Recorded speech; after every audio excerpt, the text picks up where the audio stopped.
Good evening all, and welcome back to Untold Fears.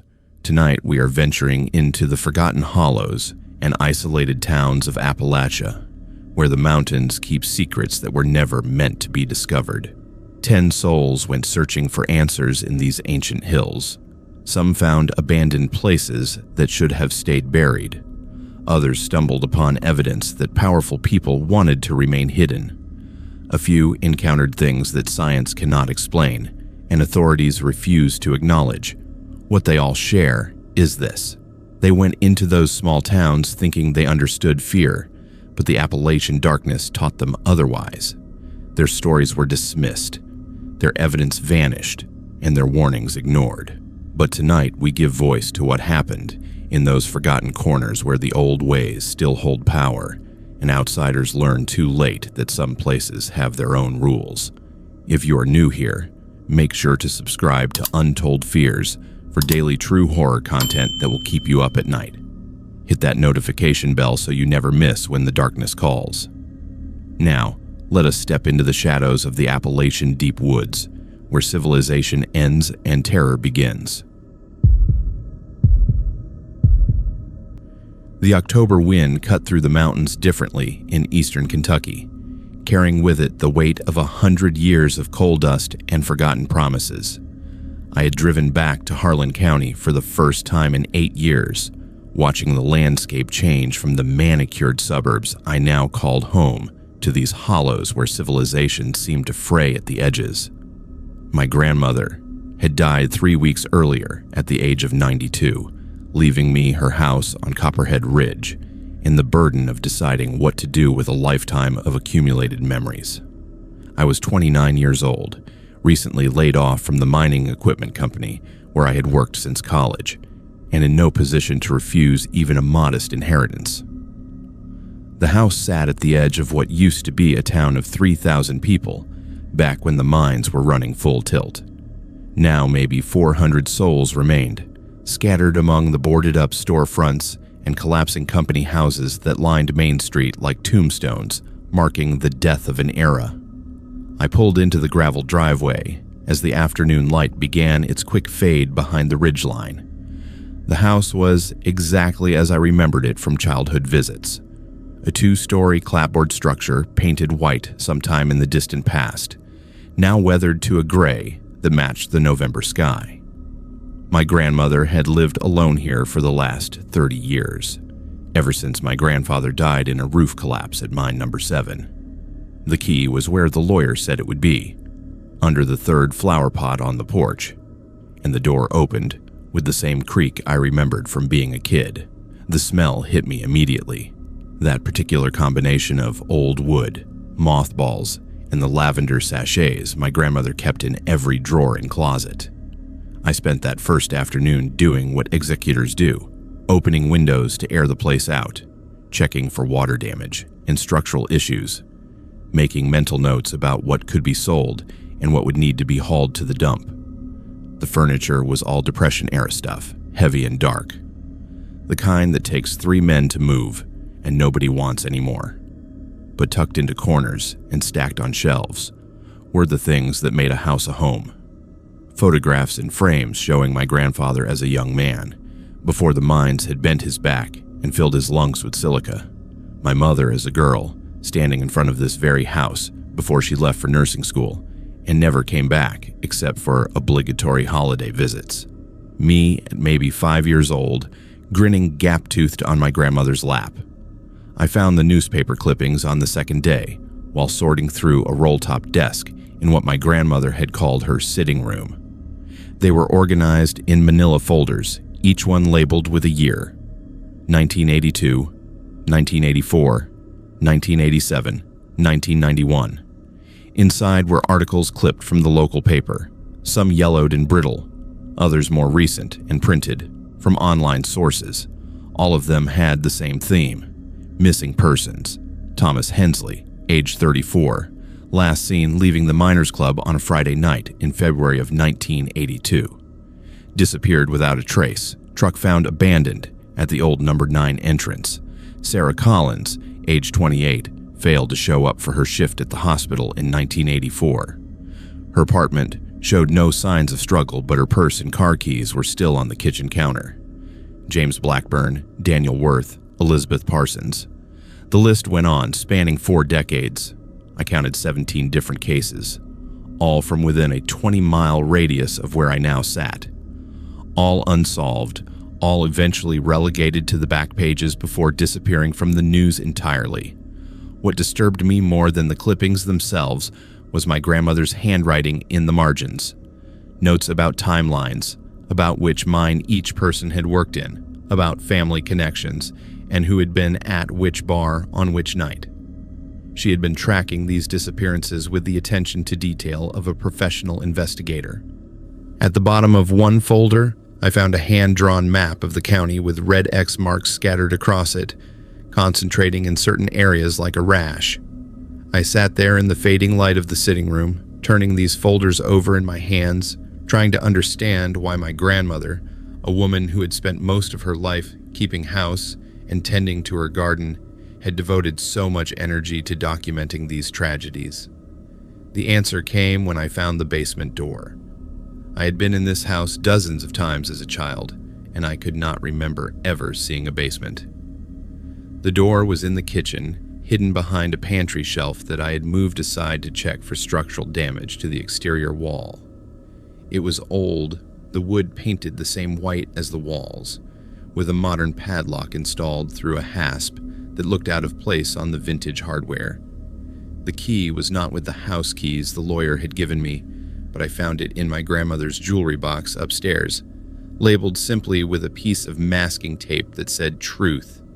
My hands were shaking as I unlocked it, though I could not have said why. The stairs were steep and narrow, the kind that were common in houses from this era, and they creaked under my weight as I descended into darkness. I found a pull string at the bottom and yanked it, illuminating a single bulb that cast harsh shadows across a space that was larger than I expected. The basement ran the full length of the house, with a ceiling so low I had to duck in places where the floor joists sagged. But what made my breath catch was what filled it. Boxes, dozens of them, maybe 50 or more, stacked along the walls and arranged in rows down the center of the space. Each box was labeled with a name, and as I moved closer, I recognized them. Thomas Hensley, Sarah Collins, James Blackburn, every name from the newspaper clippings upstairs had a corresponding box down here. I opened the nearest one with hands that had gone numb despite the basement's musty warmth. Inside was a woman's jacket, carefully folded and sealed in a plastic bag, a pair of glasses, a work badge from the mining company, a wallet with credit cards and a driver's license. Elizabeth Parsons stared at me from the photo, young and smiling, frozen at age 31 forever. I stumbled backward and nearly fell, catching myself on another stack of boxes. This was evidence. This was evidence from unsolved disappearances, evidence that should have been in police custody or returned to grieving families. What was it doing in my grandmother's basement? How had she gotten it?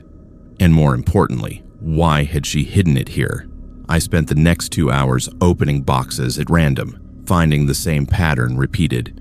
Personal effects, clothing, photographs, items that spoke of interrupted lives and families left wondering. But the last box I opened was different. It did not have a name label. Instead, it simply said, "Proof," in my grandmother's shaky handwriting. Inside were notebooks, the composition kind kids use in school, filled with my grandmother's cramped cursive. I carried them upstairs to the kitchen where the light was better and began to read. What I found made my blood run cold in a way that had nothing to do with the temperature. My grandmother had not been collecting evidence as some morbid hobby. She had been documenting a cover-up. The notebooks detailed meetings she had witnessed, conversations she had overheard, license plates she had recorded. She wrote about seeing certain trucks at certain locations just before people disappeared. She documented the response from the sheriff's department, noting how investigations were cursory at best, how family members were discouraged from making noise.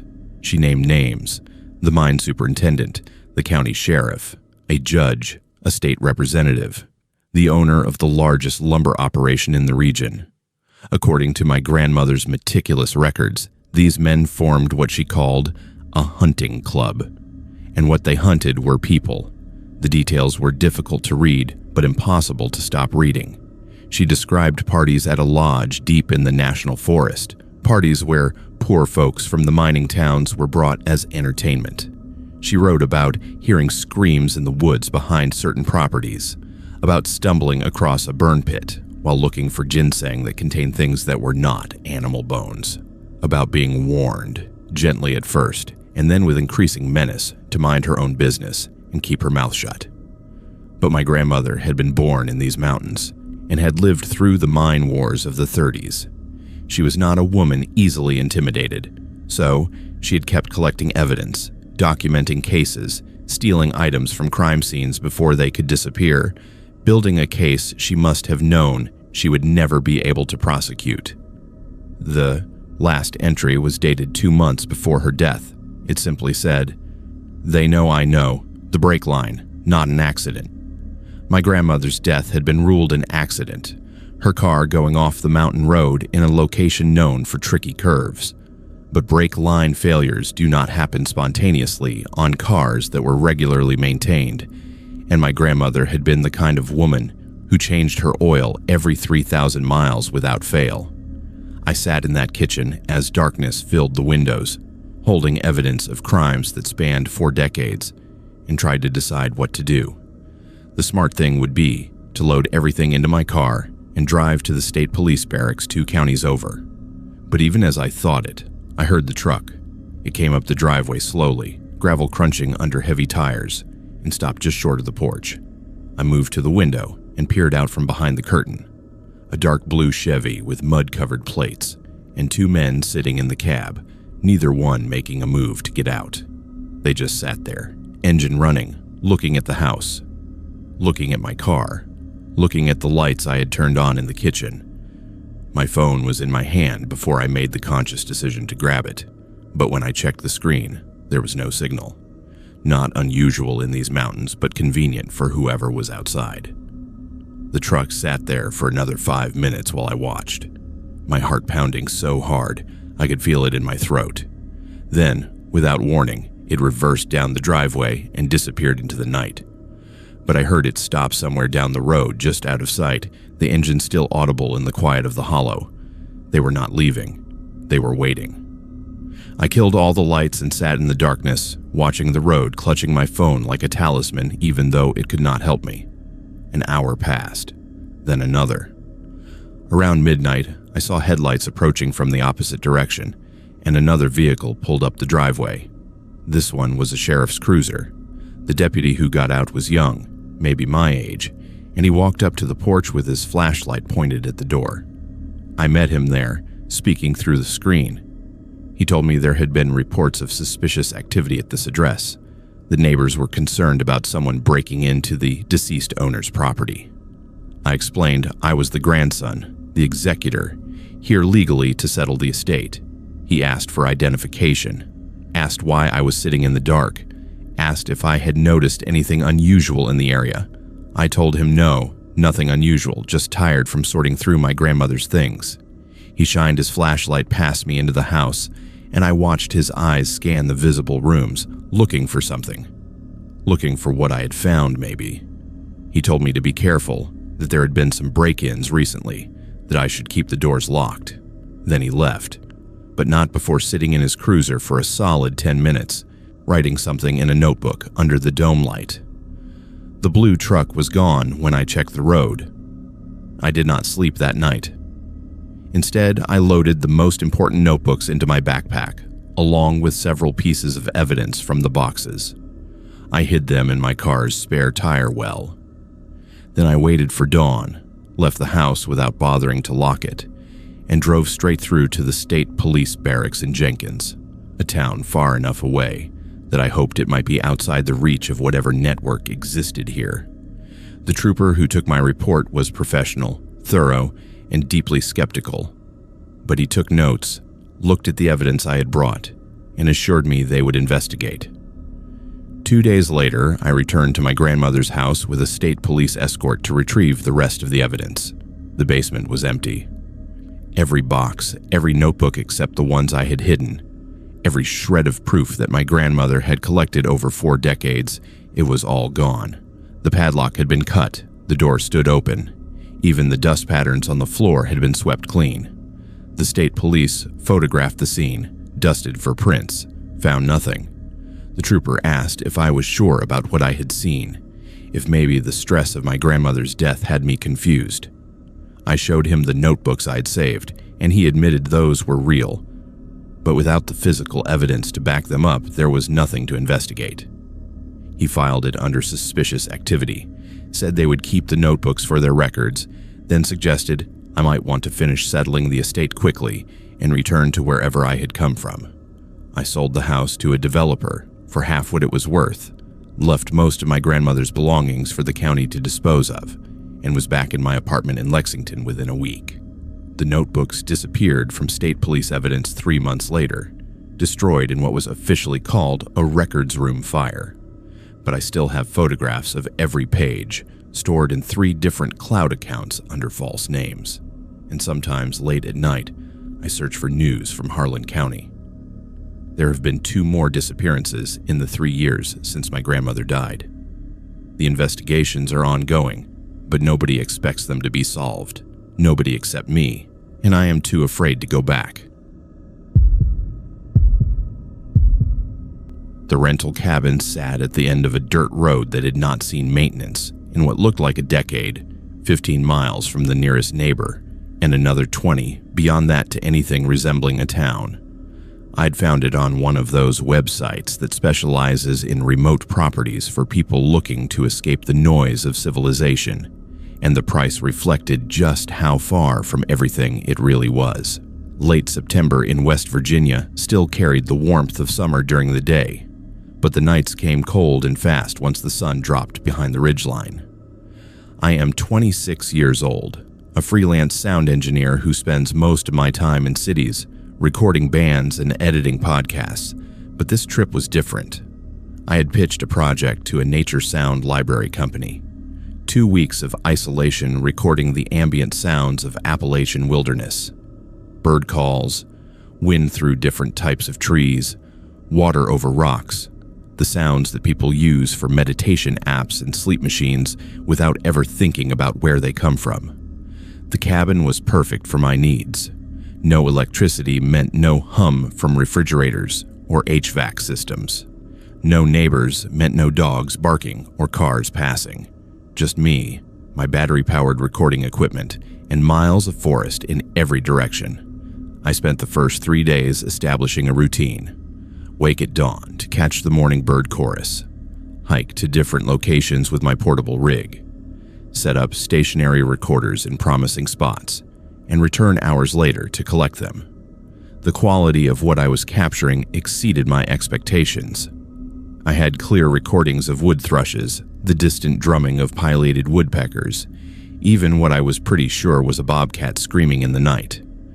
By day 4, I had nearly 40 hours of usable material and was already planning my next trip to a different location.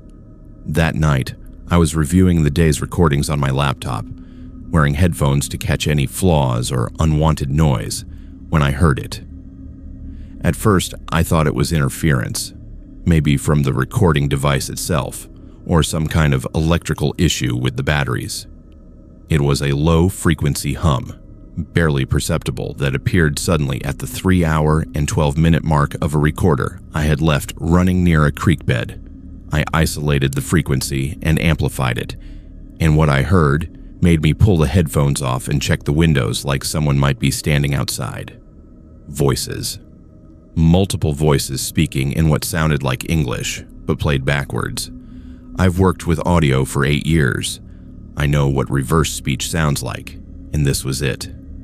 Someone was broadcasting reversed audio on a frequency that my equipment had picked up by accident. I played the section again, this time running it through software that could reverse the audio back to its original direction. The voices became clear, though the quality was poor and there was significant static.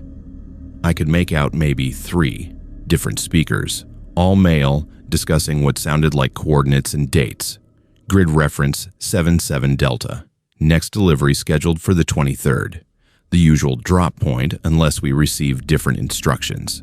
Then the transmission cut out as abruptly as it had begun. I checked the timestamp.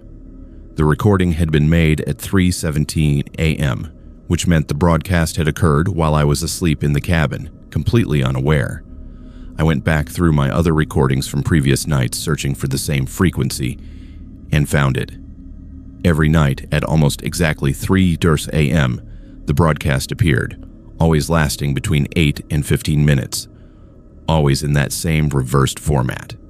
Whoever was transmitting did not want casual listeners to understand what was being discussed. They were counting on the backward speech to sound like random noise to anyone who might accidentally pick it up. The next night, I stayed awake and set up 3 different recorders in various locations around the property, trying to triangulate where the signal was strongest. At 2:45 a.m., I was sitting on the cabin's porch with my headphones on, monitoring all 3 feeds simultaneously. The signal came through strongest on the recorder I had placed on the eastern side of the property, about a quarter mile into the woods. I grabbed my backpack with fresh batteries and a handheld directional recorder, and headed into the darkness with only a red lens flashlight to preserve my night vision. The broadcast was clearer out here, and I could hear it without even using my equipment. A faint electronic hum coming from somewhere deeper in the forest. I followed it slowly, stopping every 50 feet to check the direction, moving through underbrush that caught at my clothes and made more noise than I wanted. After maybe 20 minutes of careful hiking, I found myself on an old logging road that had been reclaimed by saplings and undergrowth. The signal was much stronger here, and I could see where the road led, uphill toward what looked like a ridge. I checked my GPS unit, marking my location so I could find my way back, and continued following the road as it climbed. The transmission was still going, the backwards voices discussing things I could not quite make out without my software. Then I saw it through the trees, a structure silhouetted against the night sky. It was a radio tower, maybe 100 feet tall, the kind that used to be common for rural radio stations or emergency services before everything went digital and centralized. This one looked abandoned, the chain link fence around its base sagging and broken in places, the small building at the tower's foot showing broken windows and a door hanging crooked on its hinges. But the red light at the top of the tower was blinking steadily, and I could see a glow through the windows of the building, artificial light where there should have been only darkness. Someone had power running to this supposedly defunct facility. I approached carefully, staying in the tree line, watching for any sign of people or vehicles. The dirt track that led to the tower continued past it, disappearing over the ridge, and I could see tire marks in the mud, recent enough that they had not been washed away by rain. I waited there for maybe 10 minutes, listening and watching before deciding to get closer. The fence was easy enough to slip through where it had been torn down, probably by hunters or teenagers looking for a place to drink beer. I crossed the open ground to the building quickly, pressing myself against the concrete wall beside one of the broken windows. Inside, I could see the source of the light. Modern equipment racks filled one wall, all of it powered on and running, LEDs blinking in patterns that suggested active operation.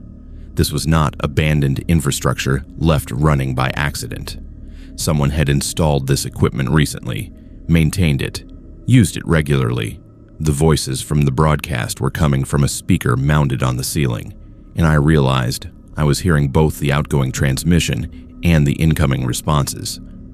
This was a two-way conversation happening in real time. I pulled out my handheld recorder and pressed it against the window frame, capturing everything I could.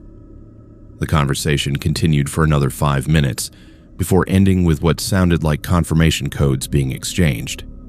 Then silence, except for the hum of the equipment. I was about to pull back into the woods when I heard the vehicles. 2 of them from the sound of the engines coming up the dirt track from the opposite direction I had approached. I ran for the tree line and dove into the underbrush just as headlights swept across the clearing. 2 pickup trucks pulled up to the building, and 4 men got out, all of them wearing work clothes and carrying equipment cases. They were not trying to be quiet or secretive. They moved with the confidence of people who had every right to be there, who owned the place, or at least believed they controlled it. I stayed perfectly still while they entered the building, and through the broken window, I could see them working on the equipment. One of them was making adjustments to a computer terminal, while another swapped out what looked like hard drives from the equipment racks. They were not just maintaining the gear, they were collecting data and replacing storage media. The conversation I could overhear was casual, discussing football scores, and when the next delivery was scheduled. Delivery of what, they never specified, but the way they talked about it suggested this was a regular occurrence, a routine operation. After maybe 20 minutes, they finished whatever they had come to do, locked up the building with a padlock I had not noticed before, and drove back down the track the way they had come. I waited another hour before moving, making absolutely sure they were not coming back. Then I worked my way back to the eerie cabin using my GPS, taking a different route to avoid leaving an obvious trail. The sun was coming up by the time I got back, and I immediately copied all my recordings to 3 different storage drives, uploading one to cloud storage despite the terrible internet speed from the cabin's satellite connection. I spent that day trying to decide what to do with what I had found. The logical choice was to contact authorities, report an illegal broadcast operation, let them investigate. But something about the casual nature of those men, the way they had moved with complete confidence on what should have been government or private property, made me hesitate. This was not some kids pirating radio frequencies for fun. This was organized, well-funded, and operating in one of the most remote areas of the state. I decided to document more before going to authorities, to build a stronger case. That night, I hiked back to the tower with better equipment, including a camera with a telephoto lens. The broadcast started right on schedule, and I recorded it while taking photos of the building, the tower, the equipment visible through the windows. I was setting up for a long exposure shot when I heard something that made my blood freeze. My name. One of the voices on the broadcast said my name. Sophie Andrews, operating out of the Bartlett rental property, arrived September 18th. Scheduled departure, October 2nd. They knew who I was, where I was staying, how long I had been there. The voice continued, describing my vehicle, my equipment, the project I was supposedly working on. Then another voice responded, asking if I was a problem. The first voice said, probably not, but they would monitor the situation. If I made contact with authorities, they would know. They had someone inside the sheriff's department, maybe more than one person. I packed my equipment with shaking hands and got out of there as quickly as I could while still being quiet. Back at the cabin, I loaded everything I owned into my car. I did not bother with the rental agreement or notifying the property owner. I just left, driving through the darkness on those terrible dirt roads until I hit pavement, then continuing straight through until I reached the interstate. I did not stop until I was 3 states away, at a rest area in Maryland, where I finally felt safe enough to breathe. The recordings were still on my storage drives, backed up to the cloud, and I spent a day in a hotel room organizing everything, editing together the clearest examples of the broadcasts, compiling my evidence. Then I called the FBI field office in Charleston, West Virginia, explained what I had found, and sent them everything digitally. They took my report seriously, opened an investigation, assigned an agent to the case. I provided coordinates for the tower, descriptions of the men I had seen, copies of all my recordings. 2 weeks later, the agent called me back. They had rated the tower location based on my information, found it exactly where I said it would be. But the building was empty, all equipment removed, no sign of recent activity. They checked property records and found the tower had been decommissioned 8 years earlier, sold to a private party who claimed to have no knowledge of any broadcasts. The agent said they would keep investigating, but without physical evidence. There was not much they could do. My recordings were interesting, but audio could be faked. and I had no way to prove when or where they were made. I never went back to West Virginia, never took another remote recording job. I stick to urban work now, studios and venues where there are always people around. But I kept monitoring that frequency from my apartment in Philadelphia, using a software-defined radio and a laptop. For 3 months after the raid, nothing. Then the broadcast started again. Different frequency, same format. Same reversed speech pattern. I recorded it, sent it to the FBI agent, never heard back. I check that frequency once a week now, and it is still active. Still broadcasting in the middle of the night. Still discussing deliveries and coordinates and schedules. I have tried to triangulate the new location using signal strength reports from other software-defined radio operators around the country, but whoever is running this operation moves the equipment regularly, never broadcasting from the same place twice in a row. I did find something interesting when I went back through my original recordings from that first night, before I knew what I was listening for, before I understood what I had stumbled onto. There was a section where the reversed speech was particularly clear, and when I played it forward, one of the voices said something that I did not catch the first time. We have been operating in these mountains for 23 years. The authorities know we are here. They just do not care. I think about that a lot, about how many people might have stumbled onto that signal over 2 decades, about whether any of them reported it and what happened to them afterwards, about the fact that I gave the FBI exact coordinates and they found nothing. Not because there was nothing to find, but because someone made sure it was cleaned up before they arrived. I still have the recordings. All of them. Stored in multiple locations, shared with people I trust. If something happens to me, they will know what to do with them. But I am not optimistic anything will come of it. Some things in those mountains are meant to stay hidden, and the people who hide them have resources I can barely imagine. The North Carolina backcountry in mid-October exists in that perfect window, where the heat has broken but the deep cold has not yet settled into the hollows. I am 31 years old, a wildlife biologist with the state's Natural Resources Division, and I had been conducting a black bear population survey in one of the most remote sections of the Pisgah National Forest. This particular tract covered roughly 40,000 acres of mountainous terrain, most of it accessible only by foot, and my assignment was to spend 5 days backpacking through designated survey routes while documenting bear activity through tracks, scat analysis, and trail camera deployment.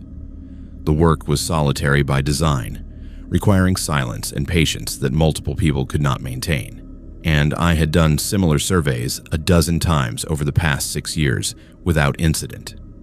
This trip started no differently than the others. I parked my truck at the end of Forest Service Road 479, shouldered my 60-pound pack loaded with camera equipment, sample collection supplies, and 5 days of food, and started hiking into country that most people would never see. The first 2 days were productive in the way that field biology often is, which means long stretches of hiking, punctuated by brief moments of actual data collection. I documented fresh bear sign along 3 different creek drainages, collected scat samples that would be analyzed for diet composition and genetic markers, and set up 12 trail cameras in locations that previous surveys had identified as high-traffic corridors. The cameras were motion-activated, designed to capture any large animal that passed within their sensor range, and I programmed them to take 3 photographs per trigger event with a 30-second delay between activations to conserve battery life. On the 3rd morning, I hiked out to check the first camera I had placed, a unit mounted on a white oak tree overlooking a game trail that showed clear evidence of regular bear use. The camera had been in position for 48 hours, and I expected maybe a dozen photographs of deer, possibly a bear if I was lucky. What I found instead made me stand there in the cold morning air, staring at the camera's preview screen, trying to make sense of what I was seeing. The camera had taken 73 photographs over the previous 2 nights. None of them showed bears. The first series, taken around 11 o'clock on the first night, showed something moving through the frame from left to right. The images were partially obscured by motion blur, but what I could see was not consistent with any animal I was familiar with. Whatever triggered the camera was tall, much taller than a bear, standing on its hind legs, and it moved through the frame on two legs with a gait that suggested bipedal locomotion was its natural mode of movement. The second series, taken 3 hours later, was clearer.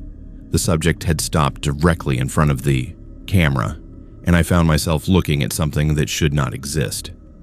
It was covered in dark hair, matted and thick, with a body structure that was humanoid, but wrong in ways I could not immediately articulate.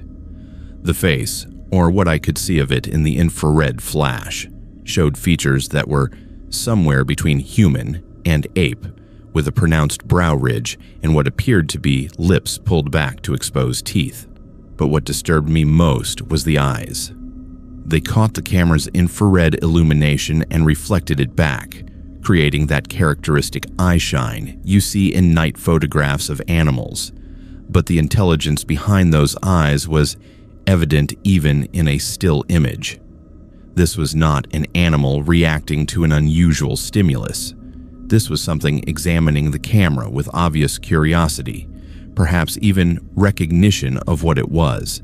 I downloaded all the images to my backup drive and continued checking my other cameras, telling myself there had to be a rational explanation. A person in a costume, maybe, though that raised the question of why anyone would be hiking through this remote country in the middle of the night wearing what would have to be an elaborate suit. A misidentification of a bear in unusual lighting conditions, though I had seen hundreds of bear photographs from trail cameras, and none of them looked anything like this. By the time I reached the fourth camera, located in a dense stand of rhododendron near a creek crossing, I had stopped trying to rationalize what I was seeing and started feeling the first cold fingers of genuine fear. This camera had captured video, not just still images, and the video showed the creature much more clearly. It approached the creek at dusk, moving through the underbrush with a fluid grace that belied its massive size. I estimated its height at somewhere between 7 and 8 feet, with shoulders broader than any human I had ever seen. It knelt at the creek to drink, and I watched it cup water in its hands that were definitely not paws, bringing it to its mouth in a gesture that was disturbingly human. Then it looked directly at the camera, made eye contact with the lens, and vocalized. The sound that came through my laptop speakers made my skin crawl. It was not a roar, or a howl, or anything I could easily categorize. It started low, almost subsonic, and built into a series of hoots and screams that ended with what sounded like wood knocking, rhythmic impacts like someone striking a tree with a heavy branch. Then it stood and moved away from the creek, disappearing into the forest. I sat there in the middle of the rhododendron thicket, surrounded by mountains that suddenly felt much less empty than they had an hour ago, and tried to decide what to do. The scientific part of my brain was screaming that this was the discovery of a lifetime, that I needed to document everything, collect every piece of evidence I could find. But the primal part, the part that evolved to recognize predators and assess threats, was telling me to pack up my gear and get out of these woods as quickly as possible. I compromised by continuing my survey, but staying hyper-aware of my surroundings in a way I never had before. That night, I made camp in a location that offered good sight lines in multiple directions, built my fire larger than necessary, and strung my food at a distance from my tent that was probably excessive for bear prevention. Around 2 a.m, I was jolted awake by vocalizations coming from multiple directions. The same hooting and wood-knocking sounds I had heard on the camera video, but now surrounding my camp in a pattern that suggested coordination. I grabbed my headlamp and flashlight, unzipped my tent, and scanned the darkness beyond my fire's reach. The vocalizations stopped immediately when I emerged, replaced by silence so complete that I could hear my own heartbeat. I stood there for maybe 5 minutes, sweeping my light across the tree line, seeing nothing but feeling watched with an intensity that raised every hair on my body. Then I heard movement, something large pushing through underbrush, maybe 50 yards to the east, moving parallel to my camp but not approaching. It was toying with me, I realized, testing my reactions, seeing how I would respond to being surrounded and called to. I retreated into my tent but did not sleep for the rest of the night, lying there, listening to occasional sounds of movement in the forest around me, watching shadows dance at the edges of my firelight.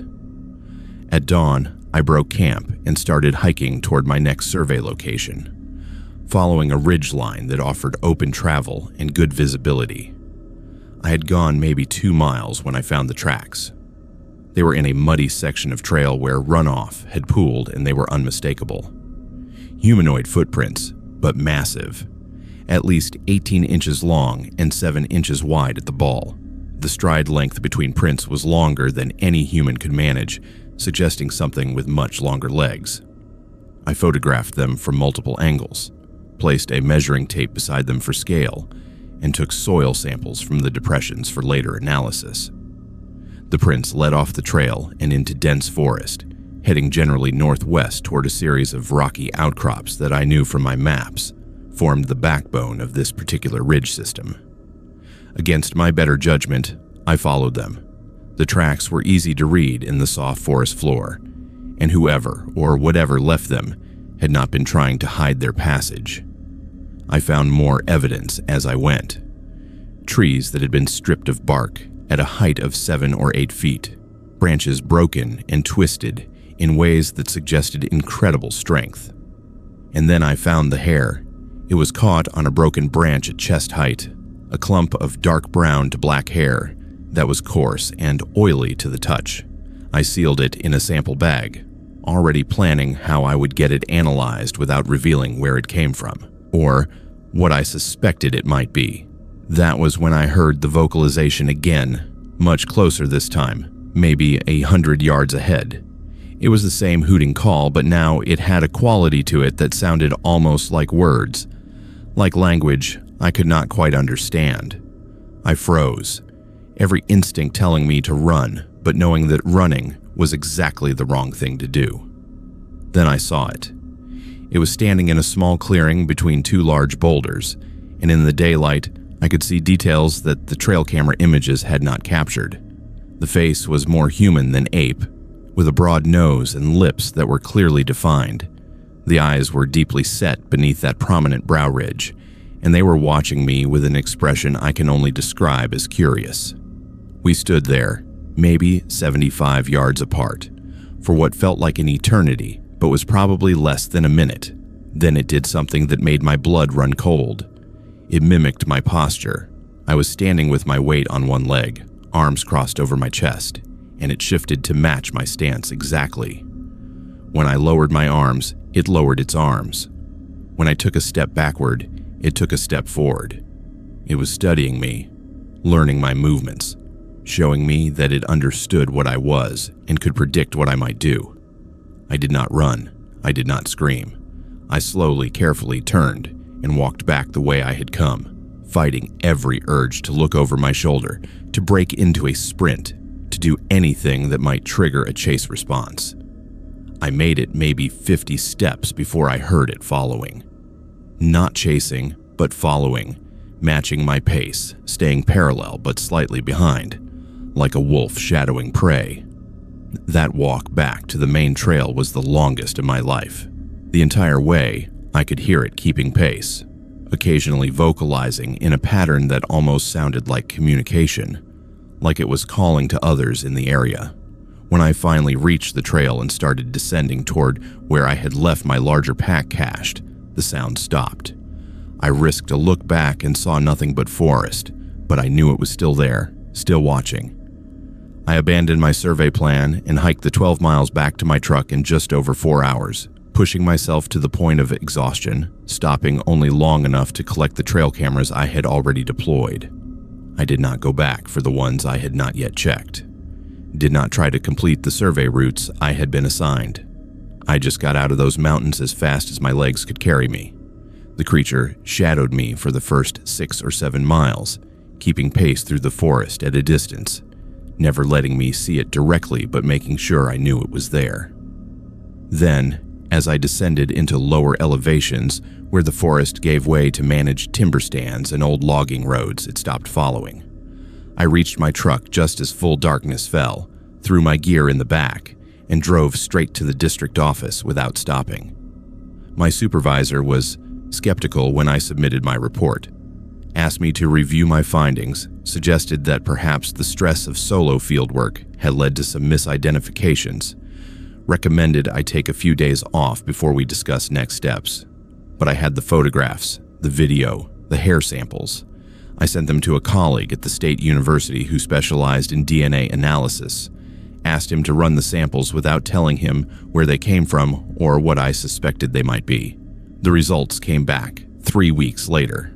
Unknown primate, he told me. Genetic markers consistent with human DNA, but with significant variations that did not match any known hominid species. He asked where I had collected the samples and whether there were more available.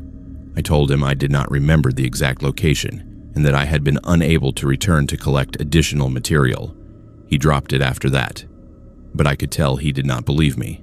The university refused to publish any findings based on my photographs and video, citing concerns about authenticity and the possibility of hoaxing.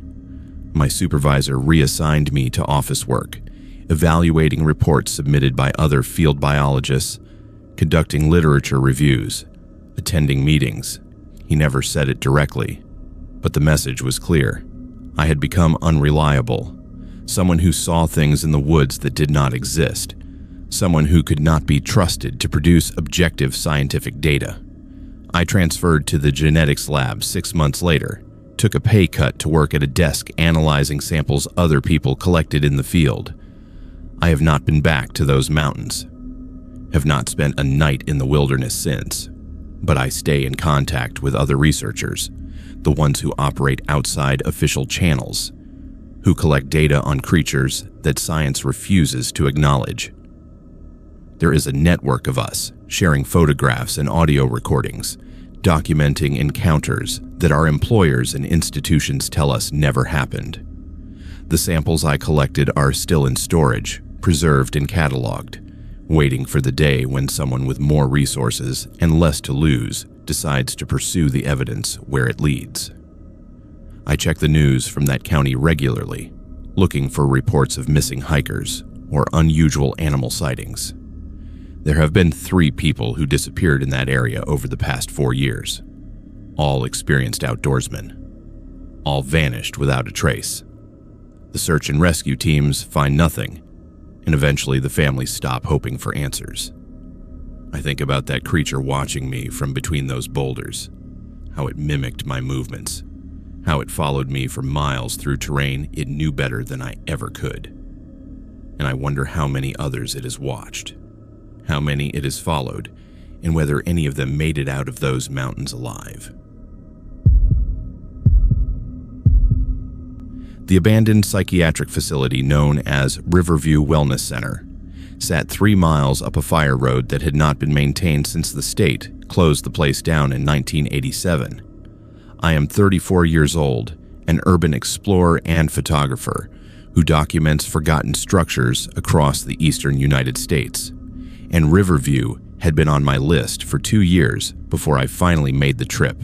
Built in the 1920s, during an era when mental health treatment meant isolation and institutionalization, the facility sprawled across 40 acres of Tennessee mountain forest, a collection of brick buildings connected by covered walkways that had long since collapsed under the weight of weather and neglect.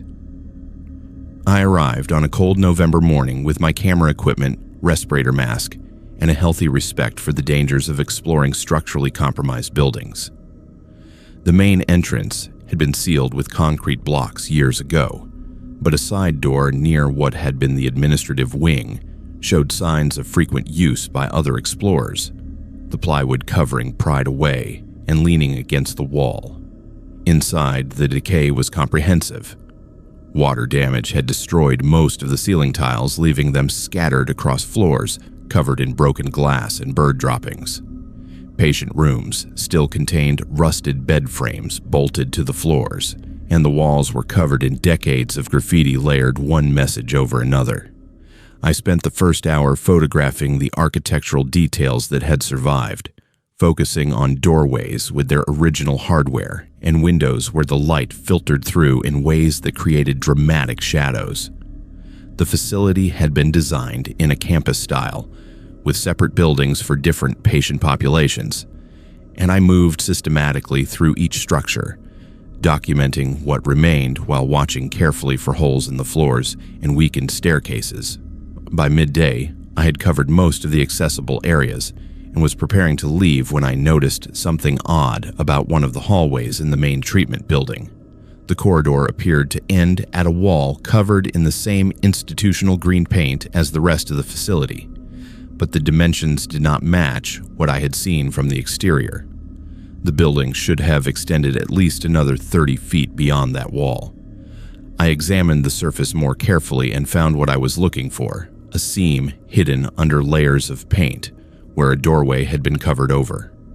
The plaster was newer than the surrounding walls, installed sometime after the facility had closed based on the materials used.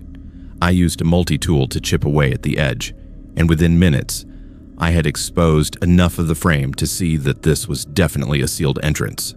Behind me, the building creaked and settled. Sounds I had been hearing all morning, but now they felt different, more ominous. I pulled away a section of plaster large enough to shine my flashlight through, and what I saw made me forget about structural safety entirely. The space beyond was not abandoned. It was a corridor that continued for at least 50 feet, lined with doors on both sides, and the walls were clean.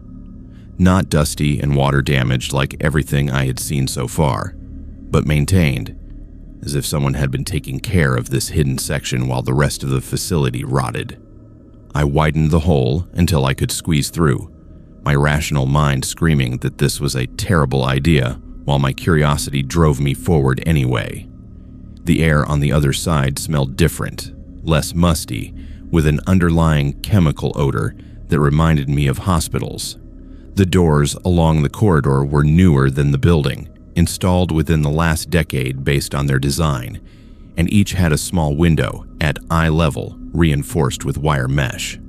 I looked through the first window and saw a room furnished with a bed, a chair, and a small table. The bed had linens on it, rumpled as if recently used, and there were personal items on the table that I could not quite make out in the dim light. The second room was similar, but showed more signs of recent occupation. Food wrappers on the floor, a plastic water bottle on the table, and what looked like a blanket folded at the foot of the bed. Someone was living in this sealed section of an abandoned psychiatric facility. Someone had gone to great lengths to hide this wing from casual explorers and had been maintaining it for purposes I could not begin to guess at. I photographed everything, moving quickly now, aware that whoever was responsible for this could return at any moment. The corridor ended at a stairwell that descended into darkness, and against every instinct of self-preservation, I followed it down. The basement level was divided into larger rooms that must have been treatment areas when the facility was operational. I found one room set up as a medical examination space with a table, stirrups, and cabinets full of supplies that were definitely not from the 1980s. Another room contained filing cabinets filled with patient records, except these records were dated from the past 5 years and documented treatments that made my stomach turn. Electroshock therapy without anesthesia, experimental drug protocols, surgical procedures performed without proper licensing or oversight. The patients, if you could call them that, were identified only by numbers, but the intake notes suggested they were homeless individuals, people without families to report them missing, perfect victims for whatever was happening here. I was photographing a page of particularly disturbing notes when I heard the sound that changed everything. Footsteps above me, multiple people moving through the hidden corridor I had just left, and voices, calm and professional, discussing whether they had heard something in the basement. I killed my flashlight and looked for another exit, finding a second stairwell at the far end of the basement that must have led to a different building in the complex. I climbed as quietly as I could, emerging into what had been the recreational building based on the scattered remains of ping pong tables and recreational equipment. Behind me, I could hear the basement door opening, someone coming down to investigate. I ran for the nearest exit, no longer caring about stealth, just needing to put distance between myself and whoever was operating that facility within a facility. I made it outside and headed for the woods, circling wide to approach my car from a different direction, and that is when I saw them. 2 vehicles parked near the main entrance, a white van with medical supply company logos on the side, and a dark sedan with tinted windows. Both had been there the whole time I was inside, but I had not noticed them when I arrived, because they were parked out of sight from the access road. 3 people in white coats were walking toward the building I had just fled, moving with the casual confidence of people who owned the place. I stayed hidden in the underbrush, watching as they disappeared inside, then sprinted for my car the moment they were out of sight. I drove back to town with my hands shaking, pulled into the sheriff's office parking lot, and tried to organize my thoughts before going inside. The deputy who took my report was young and seemed genuinely concerned, writing down everything I told him about the sealed wing, the occupied rooms, the patient files documenting illegal procedures. He asked to see my photographs, and I showed him selected images on my camera's display screen, keeping the memory card safely in my pocket. He promised they would investigate, sent me home, and said someone would follow up within 24 hours.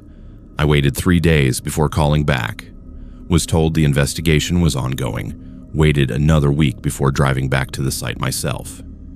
The facility looked exactly as it had before, same decay, same sense of abandonment. But when I worked my way back to that corridor where I had found the sealed doorway, I found something that made my blood run cold. The hole I had chipped in the plaster had been repaired, the wall restored to its original appearance, and there was no sign that anything had ever been different. I went to the basement entrance in the other building, found it sealed with a new concrete wall. Every trace of what I had discovered had been erased. I returned to the sheriff's office, asked to speak to the deputy who had taken my report, was told he had transferred to another county the previous week. His replacement knew nothing about my case, could find no record of my report in the system, suggested perhaps I was thinking of a different jurisdiction. I showed him my photographs, and he examined them with an expression that suggested he thought I had staged them somewhere else. Without access to the actual location, he said there was nothing to investigate. I contacted the state police, the state health department, the licensing board for medical facilities. Each office took my information, promised to look into it, and then nothing happened. My photographs were dismissed as possibly being from a different location or potentially fabricated entirely. I even reached out to other urban explorers who had visited Riverview, asking if they had seen anything unusual. Most had only explored the main buildings, never finding the sealed corridor, but 2 people contacted me privately saying they had experienced something similar. One had found evidence of recent activity in a different section and had been threatened when they reported it. The other had turned over information to authorities and watched it disappear into bureaucratic black holes. 6 months after my exploration, I developed a problem that I initially dismissed as coincidence, but have since come to recognize as something more sinister: panic attacks. Severe ones that appear without warning and leave me unable to function for hours at a time. I went to doctors, was prescribed medications that did not help, underwent therapy that provided no relief. It was only when I compared notes with those other explorers that I realized we were all experiencing the same symptoms. All of us had developed anxiety disorders that had not existed before our encounters at Riverview. All of us had been referred to the same specialist for treatment, a psychiatrist who worked out of a practice 2 counties over. I made an appointment to see him, curious about the connection and sat in his waiting room reading intake forms that asked very specific questions about what I had seen at abandoned facilities and who I had told about it. I walked out before my appointment, got in my car, and never went back. I still have the photographs on encrypted drives stored in multiple locations, shared with people I trust who have instructions to release them if anything happens to me. But I do not explore abandoned buildings anymore. Do not take assignments in Tennessee. Do not talk publicly about what I found, because the 2 people who did ended up hospitalized with mysterious illnesses that doctors could not diagnose.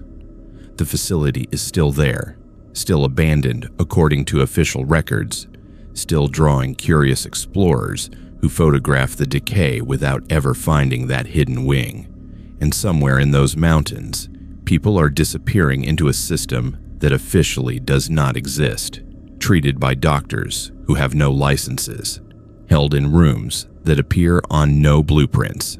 I think about those patient files sometimes, about the numbers instead of names, about the intake notes describing people no one would miss. And I wonder how many facilities like Riverview exist in isolated locations across these mountains. How many sealed wings hide behind crumbling walls, and whether anyone in authority actually cares enough to stop it. The August heat in rural Virginia has a particular weight to it, pressing down on everything like a physical presence that makes breathing feel like work. I am 28 years old, recently unemployed from a tech job that evaporated when the company relocated to the West Coast, and I had inherited my uncle's property 3 months after his supposed departure from the area. The family story was that Uncle Raymond had sold his farm and moved to Florida for retirement.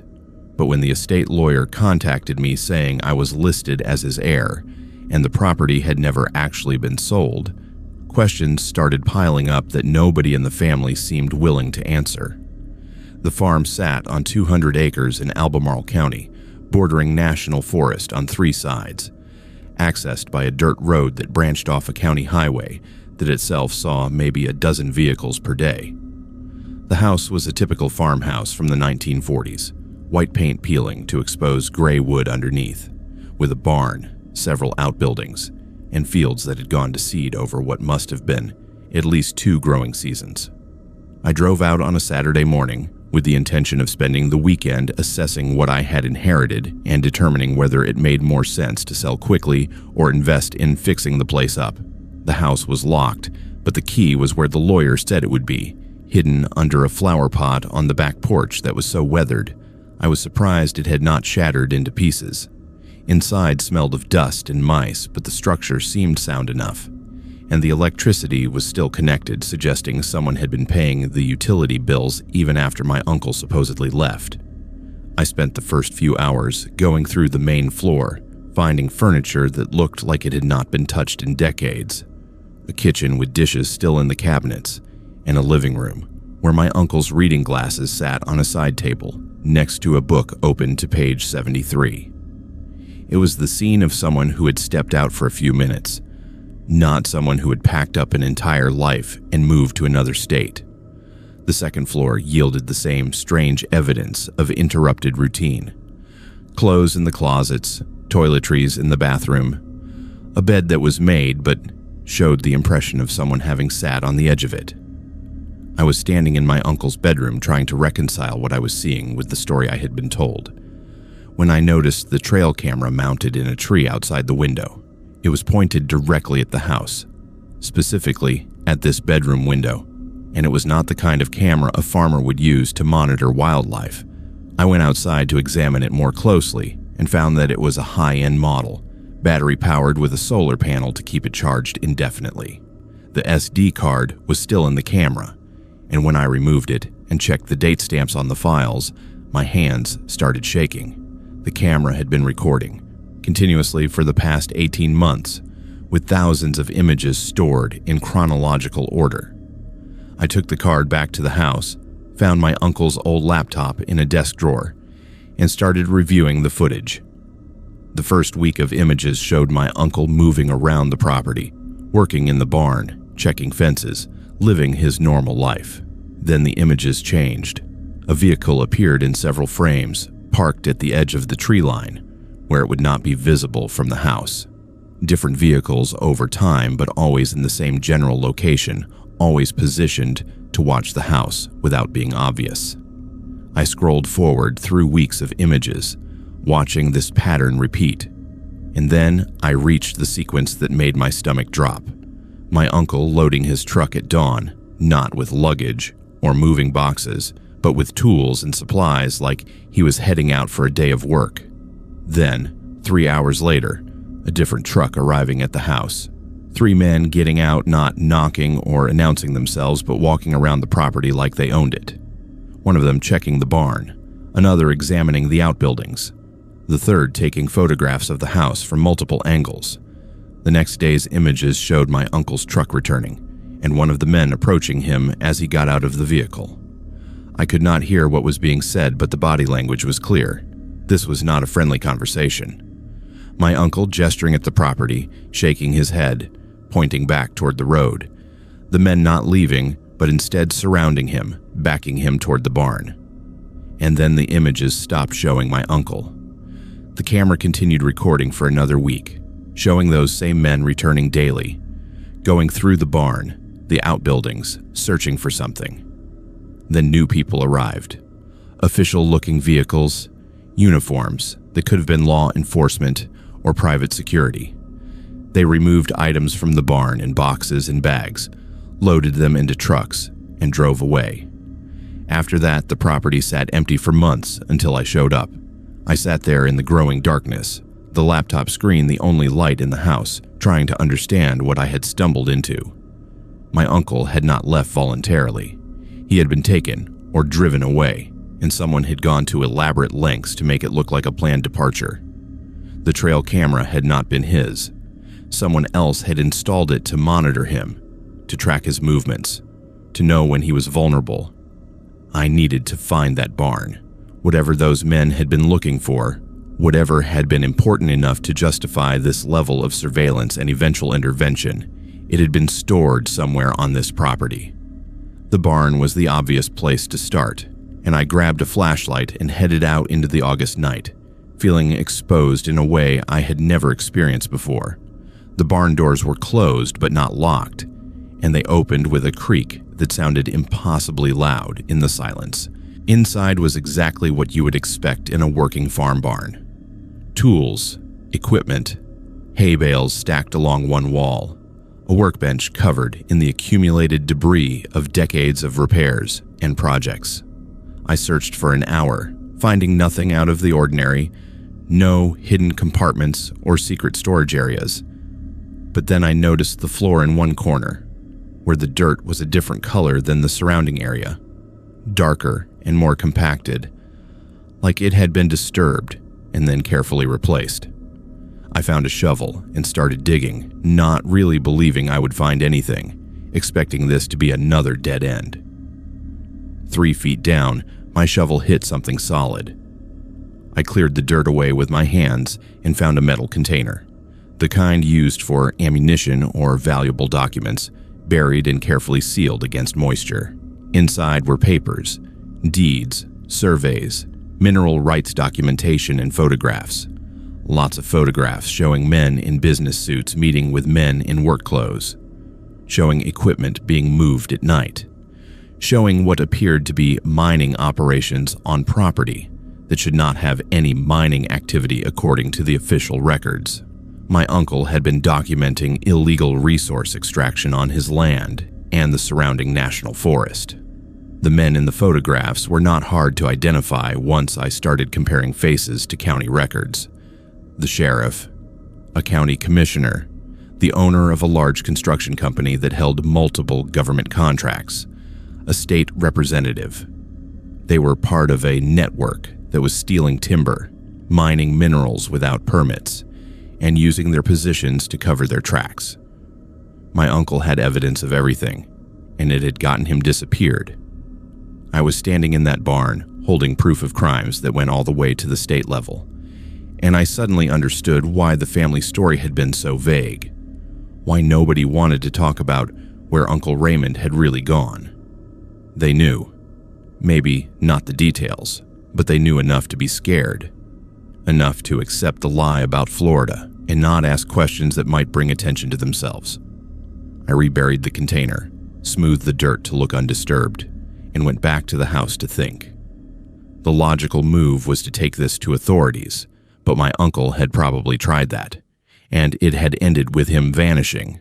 The people involved had resources and connections I could not hope to match, but I could not just leave it alone either. Could not let my uncle disappear without anyone knowing why.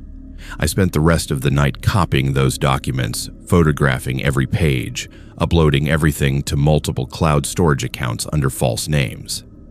Then I did something that was either very smart or incredibly stupid. I called the county sheriff's office the next morning and reported that I had inherited property from my uncle and wanted to make sure everything was in order legally. Asked if there were any liens or issues with the land I should know about. The dispatcher was polite, took my information, said someone would get back to me. Within 3 hours, I had visitors. Not the sheriff, but 2 of the men from the trail camera images, showing up in a truck that claimed to be from a surveying company. They explained that the county was reviewing property boundaries in the area, that there might be some confusion about where national forest land ended and private property began, that they just needed to walk the property lines to clarify the records. I told them that would be fine, but that I would be coming with them. We spent 2 hours walking the perimeter of the property, and the whole time they were not looking at boundary markers. They were looking at the buildings, at the barn specifically, asking casual questions about whether my uncle had left anything behind, whether I had gone through his possessions yet, whether I had found any paperwork that might clarify the property situation. I played dumb, said I had just arrived, had not really started sorting through anything yet, was probably just going to sell the place and let the new owner deal with any complications. They seemed satisfied with that, left with promises to send me the survey results in a few weeks. But I knew I had made a mistake by contacting the sheriff's office, had announced my presence, and given them reason to pay attention to what I might find. That night, I packed everything important into my car, left the house looking lived in, but took all the evidence I had copied, and drove back to my apartment 4 hours away. I put the property up for sale through a lawyer, priced it to move quickly, and accepted the first offer that came in, even though it was well below market value. The buyer was a shell company that I traced back to the same construction firm whose owner appeared in my uncle's photographs.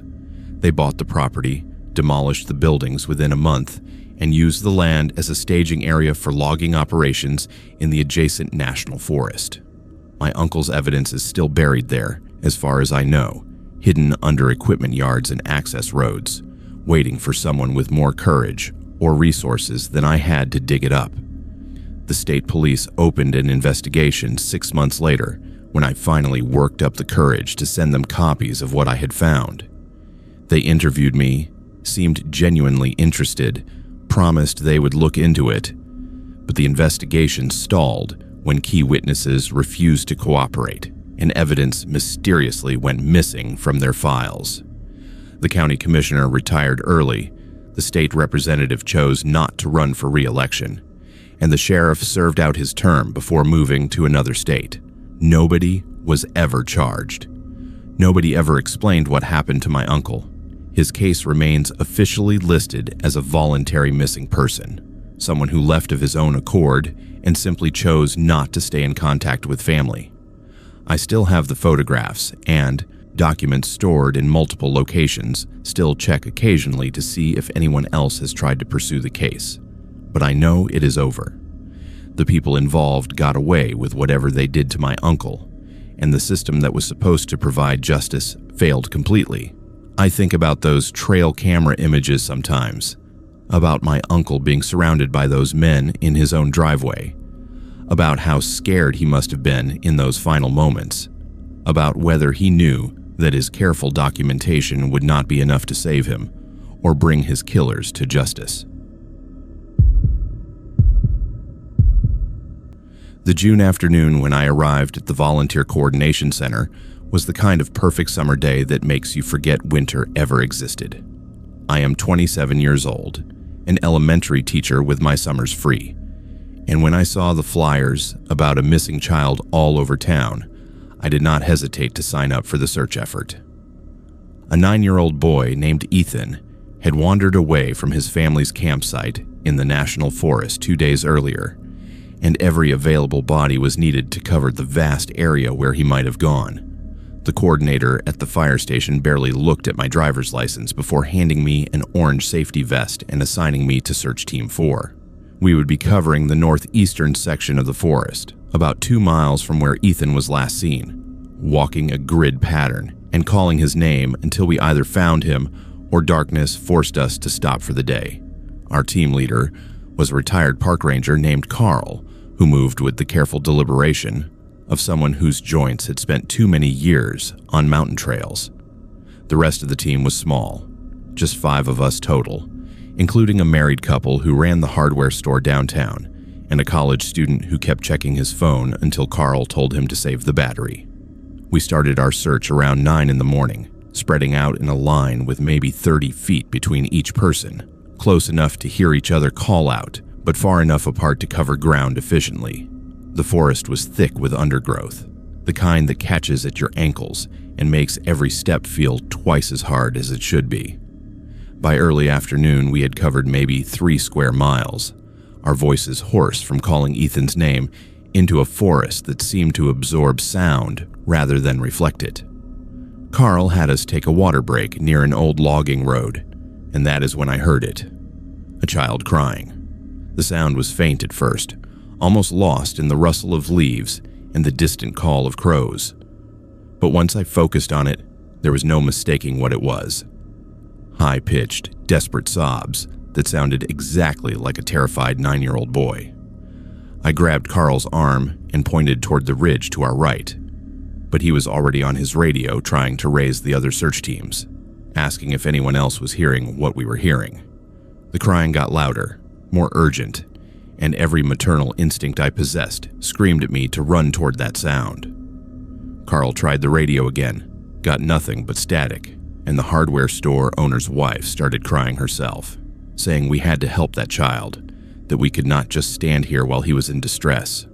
I told Carl I was going to check it out, that it was maybe 200 yards up the slope at most, that I would mark my path and yell if I found anything.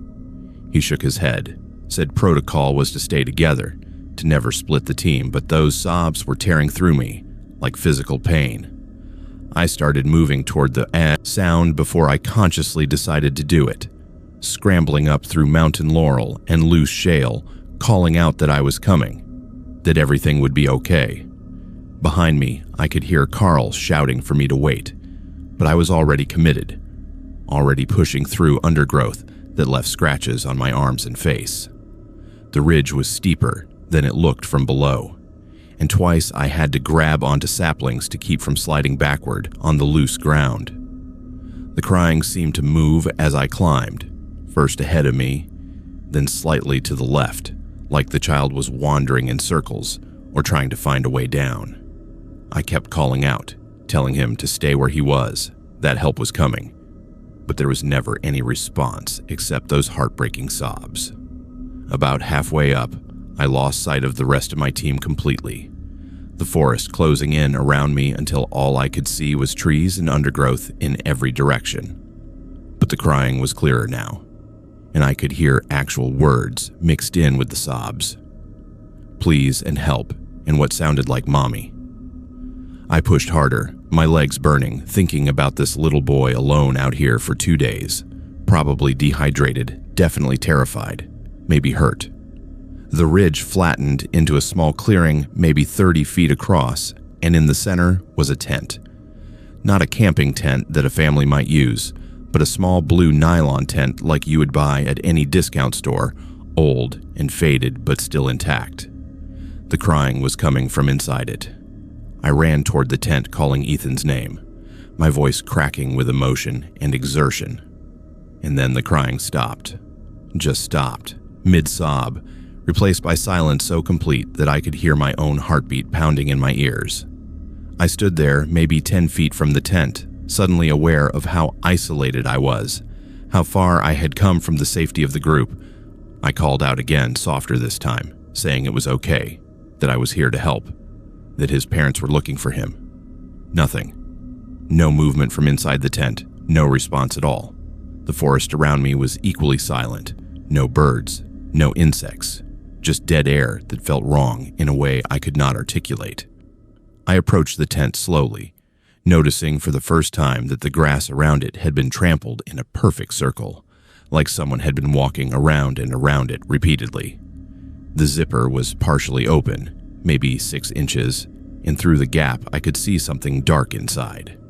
I reached for the zipper, announcing myself again, saying I was with the search party and everything would be okay.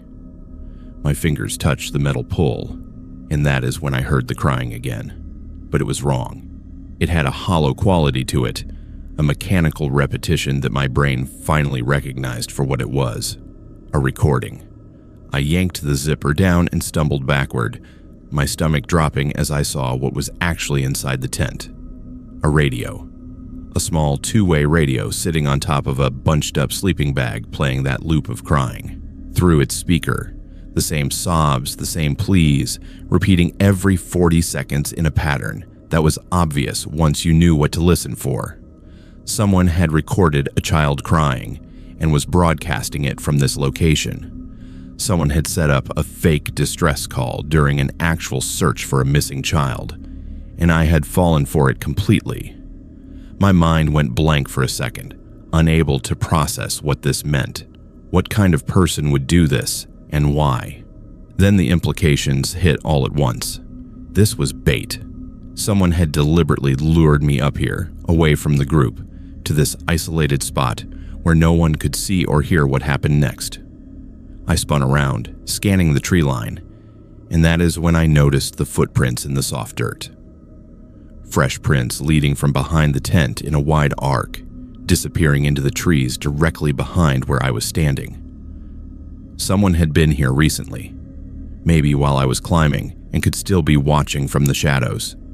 I reached for my phone with hands that felt like they belonged to someone else, but of course, there was no signal this deep in the forest.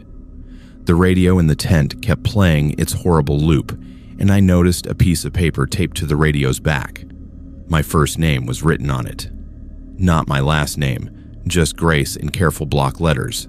Someone knew I would be the one to find this. Someone had been watching our search team, had seen me specifically, had counted on me being the one to break away when I heard the crying. The paper was damp, and when I unfolded it with shaking fingers, there was a single line written inside. You should have stayed with the others. A branch snapped somewhere behind me, not far, maybe 20 feet into the trees. I dropped the radio and ran, not back the way I had come, but down the other side of the ridge, putting distance between myself and that tent, between myself and whoever was in those woods. Another snap, this time to my left, and I realized with perfect clarity that I was being herded, pushed in a specific direction toward some predetermined destination. I thought about screaming for help, but Carl and the others were too far away, and it might provoke whoever was out there into acting faster. So I did the only thing that made sense. I ran straight back the way I had come, crashing through undergrowth, skidding down the loose shale, not caring about the branches hitting my face or the thorns tearing at my clothes. Behind me, I could hear pursuit, not running but walking steadily, like they knew exactly where I was going and were not worried about keeping up. Halfway down the ridge, my foot caught on a root and I went down hard, rolling several feet before slamming into a fallen log. Pain shot through my ribs, and for a moment I could not breathe, could only lie there, gasping while listening to those steady footsteps getting closer. That is when I heard Carl's voice, faint but unmistakable, calling my name from somewhere below.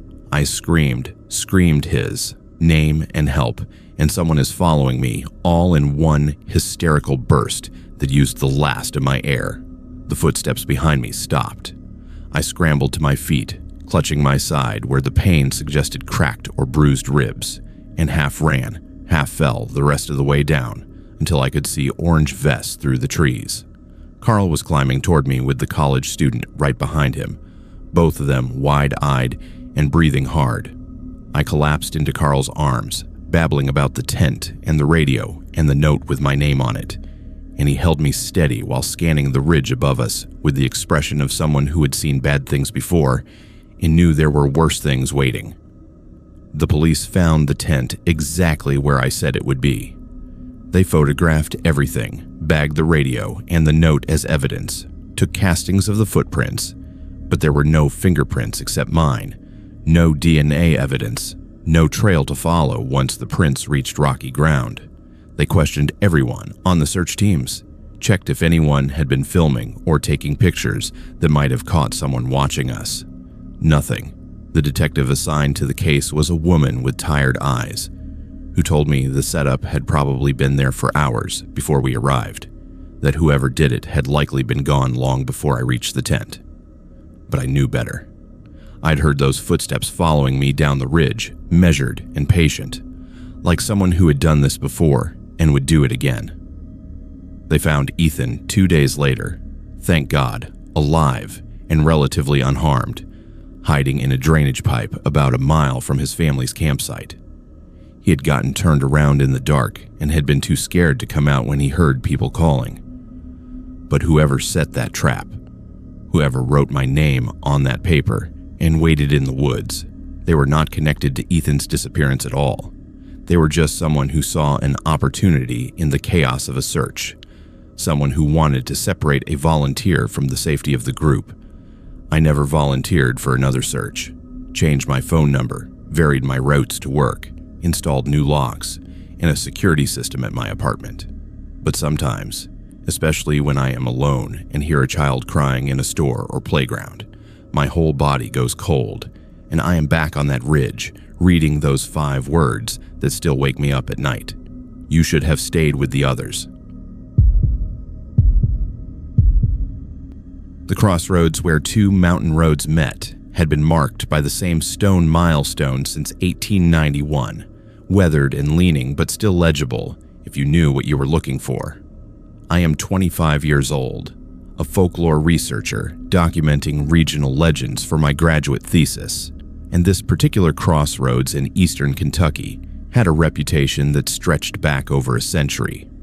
Local stories claimed that musicians would come here at midnight to make deals with the devil, trading their souls for supernatural talent.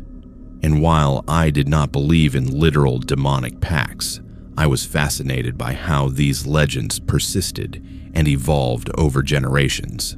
Late September brought the kind of clear night that made the stars feel close enough to touch, and I arrived at the intersection just before 11:30 with recording equipment and a camera, planning to spend an hour documenting the location and capturing ambient sound for my research. The crossroads was more remote than I expected, with forest pressing close on all 4 sides and no lights visible in any direction. The 2 roads that intersected here were barely maintained, more like wide trails than actual roads, used primarily by hunters and the occasional lost tourist. I set up my equipment at the center of the intersection, positioning microphones to capture sound from all directions, and started taking photographs of the milestone and surrounding area. The night was quiet in the way that deep country gets, with insect sounds and the occasional rustle of wind through leaves, but nothing that suggested human activity for miles in any direction. At exactly midnight, the temperature dropped, not gradually, but all at once, like someone had opened a freezer door. My breath became visible in the air, and I could see frost forming on the grass at my feet despite the fact that it had been 70 degrees just seconds earlier. Then I heard the music, a fiddle, playing somewhere in the darkness beyond my flashlight's reach. The melody was old, pre-bluegrass mountain style, the kind of tune that would have been common in these hills 100 years ago. I grabbed my recorder and turned toward the sound, trying to locate its source, but the music seemed to come from everywhere and nowhere at once. The smell hit me next. Sulfur, sharp and acrid, like standing downwind from a paper mill. I checked my equipment, thinking maybe a battery was overheating, but everything was functioning normally, and the smell was definitely coming from outside, from the crossroads itself.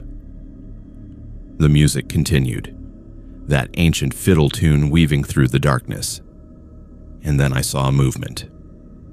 A figure approaching from the north road, walking steadily toward the center of the intersection where I stood. I called out, identifying myself as a researcher, asking if they were local and whether they knew the history of this place. No response, just continued walking until the figure stepped into the edge of my flashlight beam. The clothing was wrong. Period clothing from maybe the 1920s or 1930s. Work clothes that a farmer or laborer would have worn, but perfectly preserved. Not costume quality or theatrical. The face was hard to make out, features obscured by shadow, despite my light pointing directly at it. Then another figure appeared from the east road, and another from the south, and a fourth from the west. They converged on the crossroads, all dressed in clothing from different eras, all moving with that same steady, purposeful gait. I stood frozen at the center, camera forgotten, recording equipment still running, watching as these four figures met at the exact point where the roads crossed. They ignored me completely, as if I was not there or did not matter. One of them, the figure from the north, was carrying a fiddle, the source of the music I had been hearing. Another held what looked like a banjo.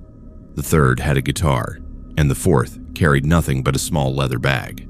They arranged themselves in a rough circle, and without any apparent signal or discussion, began to play together.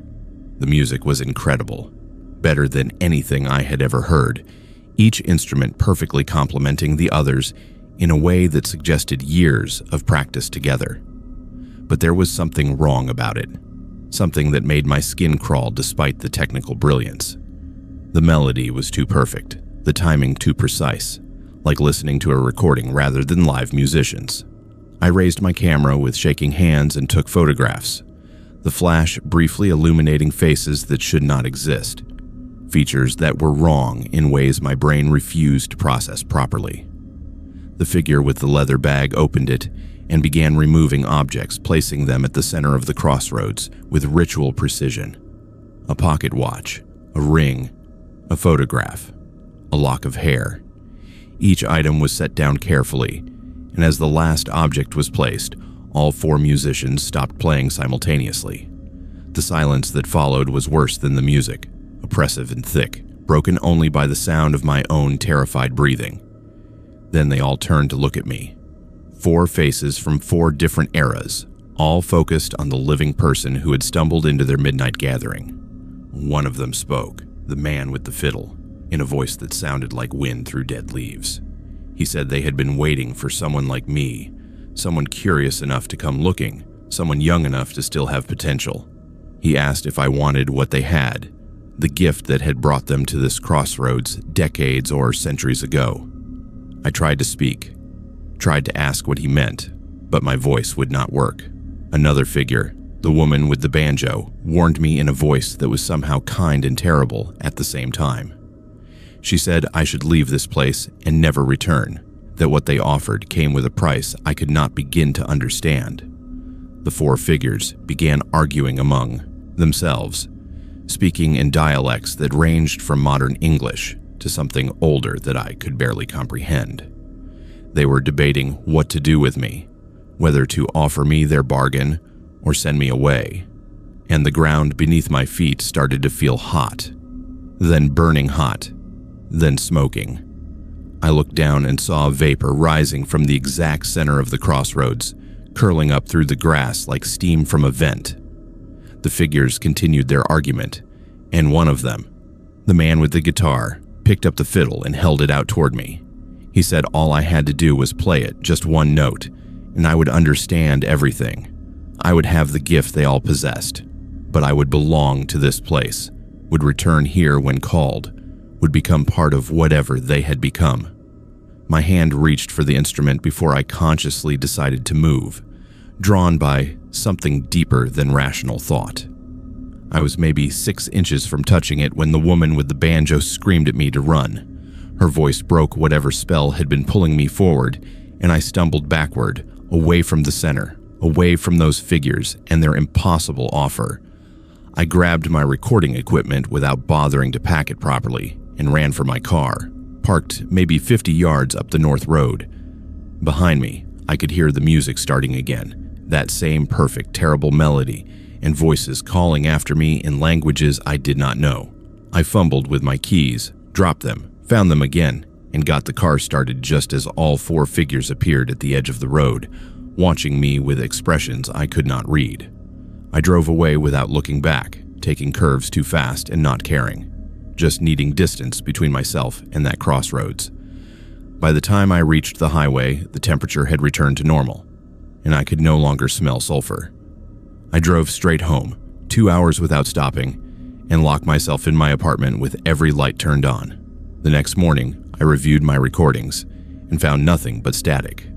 The photographs I had taken showed the crossroads, the milestone, the surrounding forest, but no figures, no musicians, no evidence that anyone had been there except me.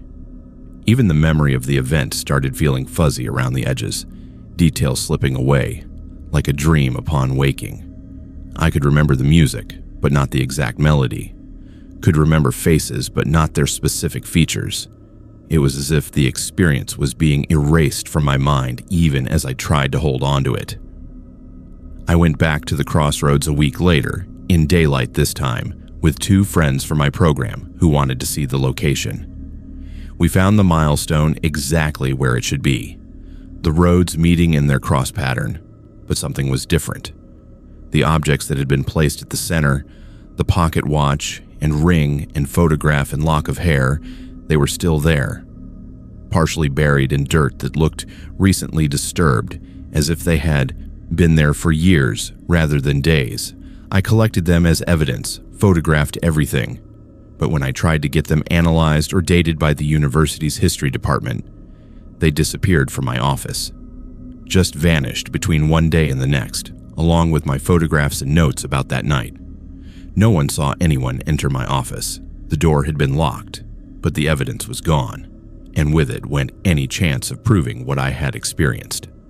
I changed my thesis topic, moved away from folklore, and into something safer, more academic, less likely to attract the kind of attention that made evidence disappear.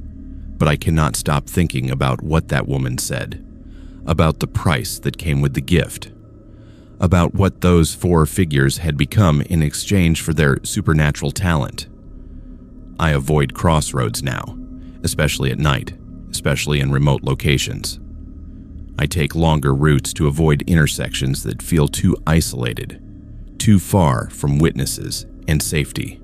And sometimes, usually around midnight, I hear that fiddle music again, faint and distant, like it is calling from somewhere just beyond perception. Other researchers have contacted me over the years, people who found my name in academic databases and wanted to discuss their own experiences at that same crossroads. All of them describe similar encounters, figures from different time periods, music that was too perfect, offers that came with terrible prices. All of them report memory loss and missing evidence. One researcher told me he accepted the offer, played one note on that fiddle, and now he cannot stop thinking about returning to the crossroads. He says it calls to him every night, promising more of the gift if he just comes back, if he just commits fully to whatever bargain those figures represent. He asked me if I thought he should go, and I told him what that woman told me. Run and never look back. He did not listen. His family reported him missing 3 months ago, last seen driving toward eastern Kentucky with a fiddle in his passenger seat. The October evening I arrived at my grandmother's house in the North Carolina mountains was the kind where twilight seems to last forever, the sky holding on to the last traces of light long after the sun disappears behind the ridgeline. I am 30 years old, working as a medical transcriptionist with flexible hours that allowed me to take a week off to handle my grandmother's estate. She had died peacefully in her sleep 3 weeks earlier at the age of 87. leaving me the house and all its contents with instructions to sell what I could and donate the rest. The house had been in our family since 1870, built by my great-great-grandfather after the Civil War, and 5 generations had been born, lived, and died within its walls. I had visited as a child, remembered the creaking floorboards and the particular smell of wood smoke and lavender that seemed to permeate every room, but I had not been back in over 15 years. The key was with the estate lawyer in town, and he handed it over with a warning that the place had been sitting empty for 3 weeks, and I should expect some dust and probably a few mice. The house looked exactly as I remembered it, a 2-story white clapboard structure with a wraparound porch and windows that still had the original wavy glass from the 19th century. Inside was frozen in time, furniture from multiple eras arranged in rooms that served the same purposes they had for 150 years. I spent the first day sorting through my grandmother's immediate possessions, packing clothes for donation and setting aside jewelry and photographs for family members who might want them. On the second day, I found her journals in a cedar chest at the foot of her bed. There were dozens of them, dating back to when she was a young woman, chronicling births and deaths, harvests and hard winters, the slow accumulation of family history. I sat on her bed reading entries at random, learning things about my family I had never known. And that is when I came across the entries about the house itself. My grandmother wrote about hearing voices in closed rooms, about finding objects moved overnight from where she had left them, about seeing a figure at the end of the hallway outside her bedroom. She described it as tall, dressed in old-fashioned clothing, its features always obscured by shadow or distance. The entries spanned decades, this figure appearing throughout my grandmother's life, watching from doorways, standing in the corner of rooms, never threatening but always present. The most disturbing entries were from the final months of her life. She wrote that the figure had become more active, more insistent, appearing multiple times per day, instead of the occasional sightings she had documented before. She claimed it was pointing at something, first at her, and then at the family cemetery visible from the back windows, as if trying to communicate something she could not understand. Her handwriting became shakier in these final entries, and the last one, dated just 2 days before her death, simply said the figure was waiting for the next one, that it had been waiting since 1890, and soon it would have what it wanted. I closed the journal and sat there in the fading light, trying to dismiss what I had read as the confused writings of an elderly woman, possibly suffering from dementia or the effects of medication. But the specific details, the consistency across decades, made that explanation feel insufficient. I decided to stay anyway, telling myself I did not believe in ghosts, that my grandmother's experiences had rational explanations I simply had not identified yet. That night, I made sure every door and window was locked, more out of habit than any real concern, and went to bed in the guest room rather than my grandmother's bedroom, which felt too personal, too much like an intrusion. I woke at 2 a.m. to the sound of voices, not loud but distinct, coming from somewhere below me on the first floor. Multiple voices speaking in conversational tones, though I could not make out actual words. I grabbed my phone and turned on its flashlight, moving to the hallway and looking down the stairs toward the source of the sound. The voices stopped the moment I stepped into the hallway, replaced by silence so complete I could hear my own heartbeat. I descended the stairs slowly, checking each room, finding nothing disturbed, no signs of intrusion. But in the parlor, I found something that made my hand shake. 3 photographs that had been hanging on the wall were now arranged on the floor in a perfect triangle, face up, showing family members from different generations. All 3 people in the photographs had died young, all in this house, all before the age of 40. I hung them back on the wall, checked the front and back doors again, found them still locked, and went back upstairs.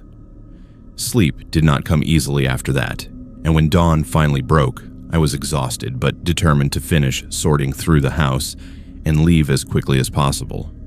The third day, I forced myself to go through the attic, a space I'd never explored even as a child. The pull-down stairs were stiff from disuse, and the attic itself was crowded with the accumulated possessions of 5 generations. Furniture too worn to use but too good to throw away. Boxes of clothes and linens and books. And in the far corner, under a tarp, I found what looked like a trunk. It was old from the Victorian era based on its design, with a broken lock that had been pried open at some point in the distant past. Inside were papers, legal documents from 1892 detailing the sale of land, correspondence between my great-great-grandfather and a neighboring family, and a death certificate. The certificate was for a man named Thomas, age 34, died of unknown causes on the property in 1892. Attached to it with a rusted paperclip was a newspaper clipping describing the discovery of his body in the root cellar. No signs of violence, but suspicious circumstances that were never fully investigated. The article mentioned that Thomas had been a traveling salesman who had taken lodging with my great-great-grandfather's family for a week while conducting business in the area.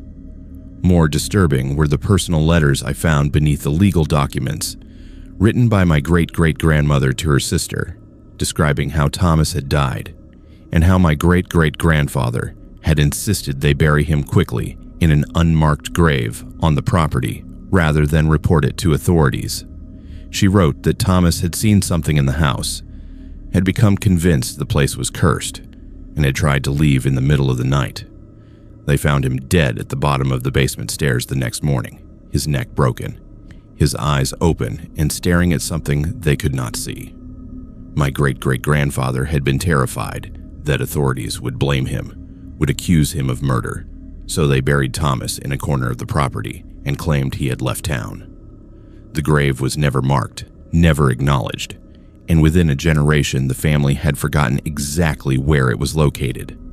I sat in that dusty attic holding evidence of a death that had been covered up over a century ago, and I understood what my grandmother's journal had been trying to tell me. The figure she had seen, that generations of my family had probably seen, was Thomas.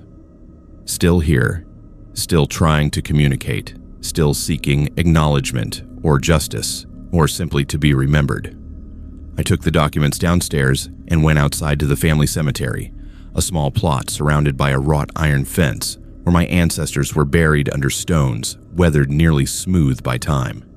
I walked the perimeter of the property, looking for any indication of where an unmarked grave might be, and found it in a corner near the tree line.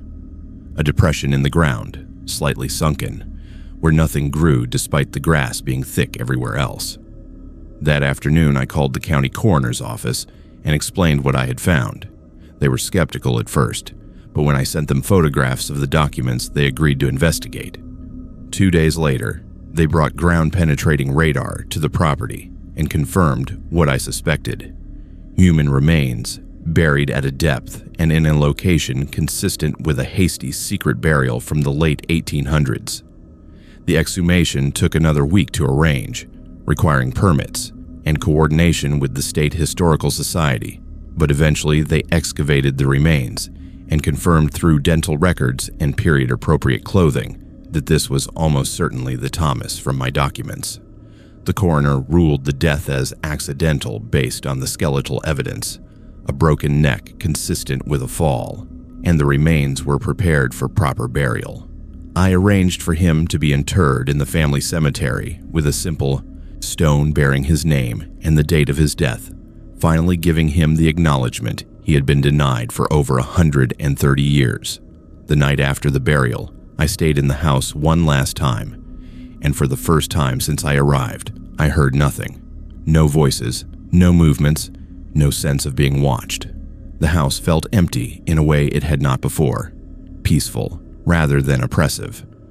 I sold the property 2 months later to a developer who planned to renovate and resell it. Before I left, I placed copies of all the documents I had found in the County Historical Society archives, making sure Thomas's story would not be forgotten again.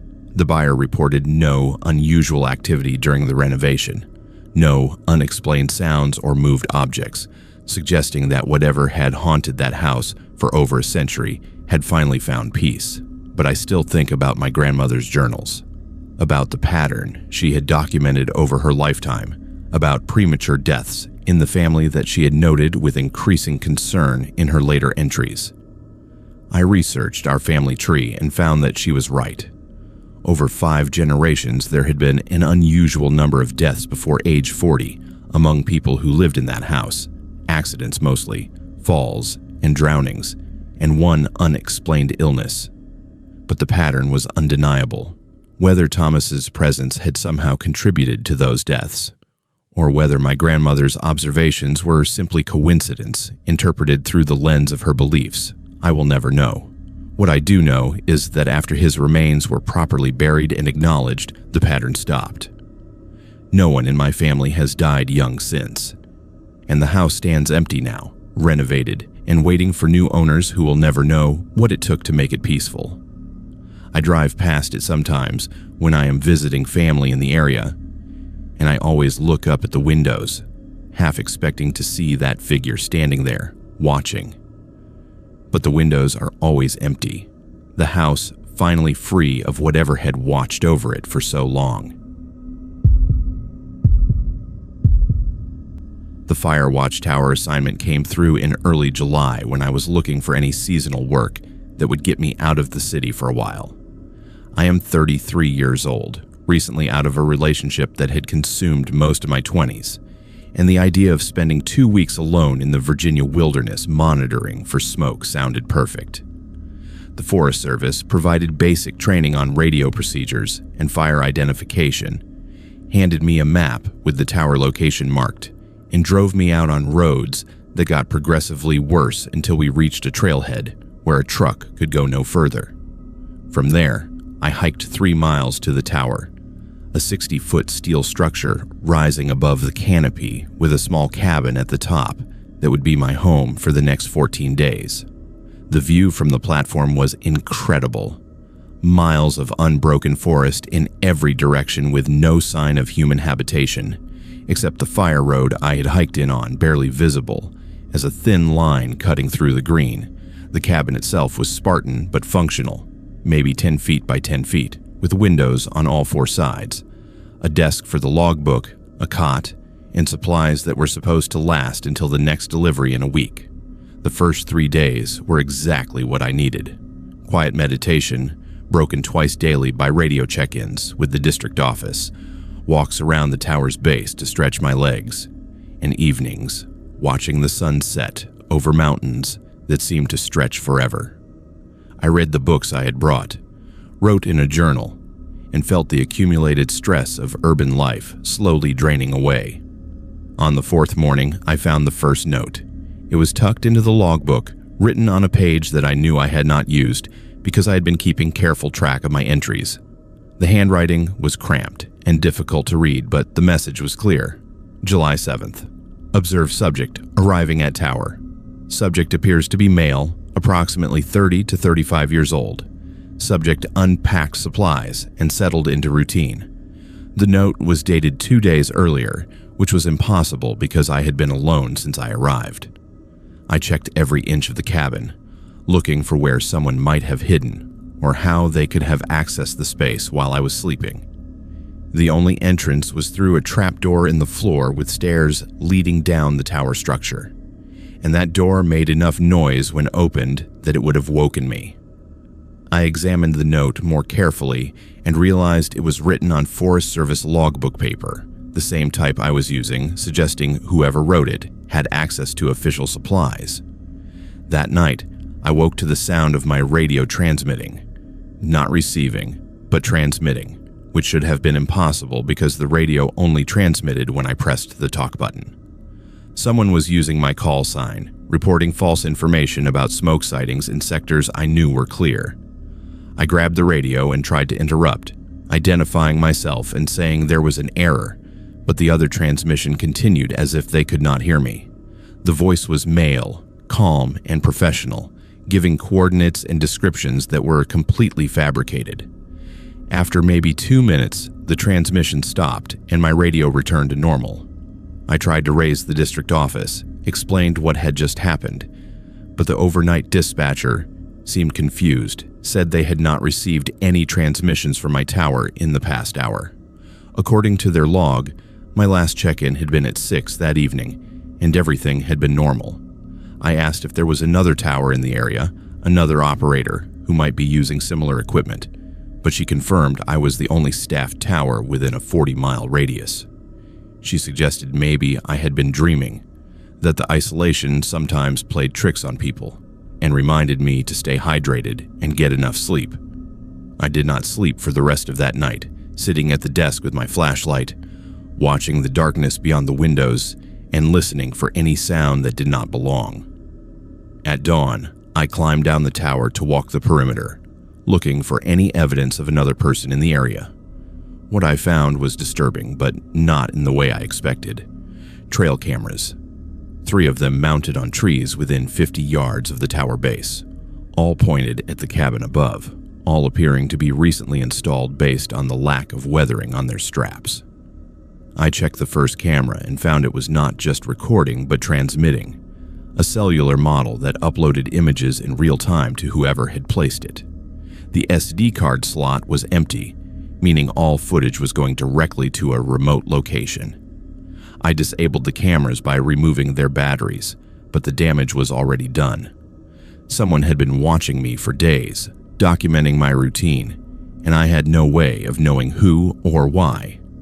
That evening's radio check-in was normal, and I almost convinced myself that the previous night had been some kind of stress-induced episode, until I found the second note.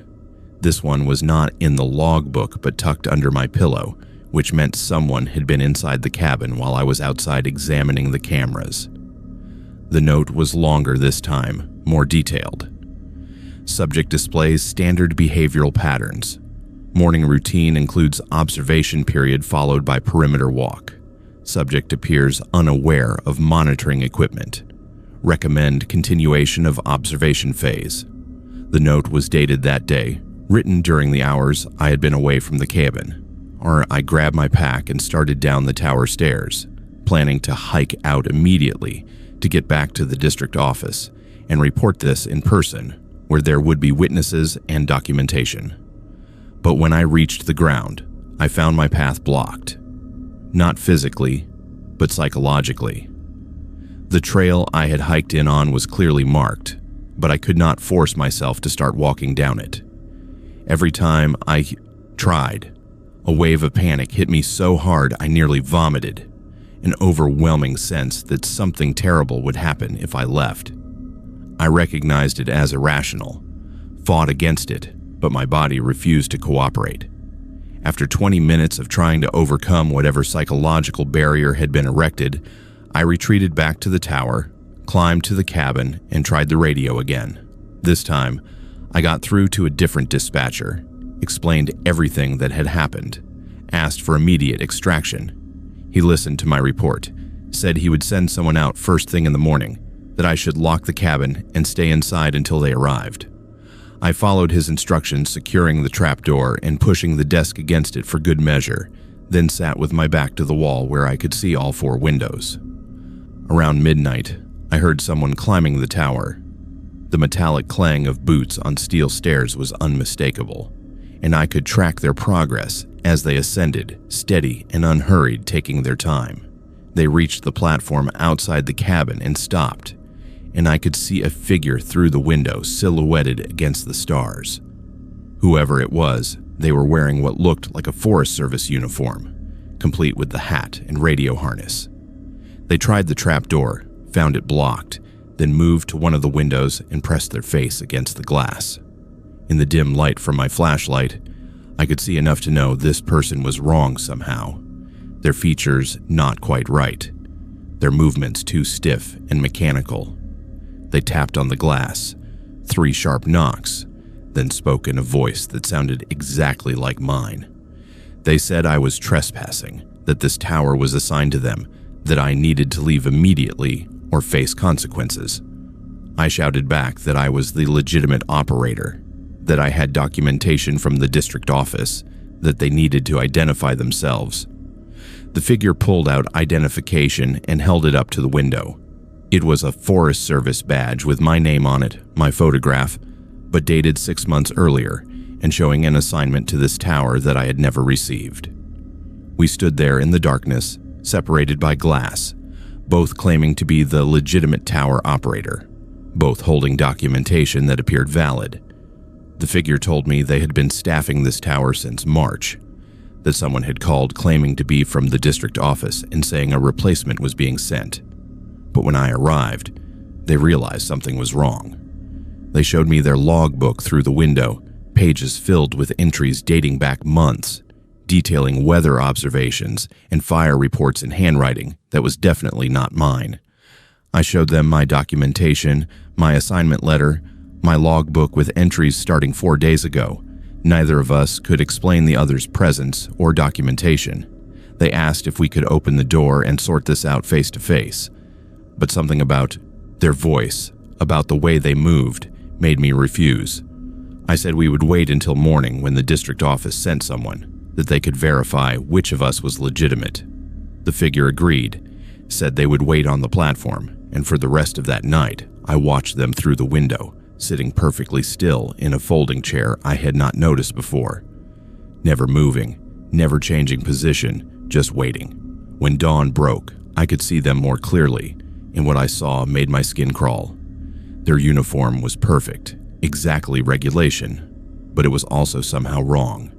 The colors slightly off, the badges in positions that were not quite standard, and their face, when the light hit it properly, looked like my face but older, weathered by years of sun and wind and isolation. I tried the radio again, got the dispatcher immediately, and before I could speak, they told me the extraction team had reached the trailhead and would be at the tower within an hour.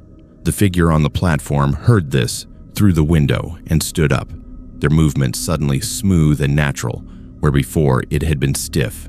They said I should know that previous operators had made it only 6 months before requesting transfer or quitting entirely, that the isolation did strange things to people, made them see things, believe things that were not real.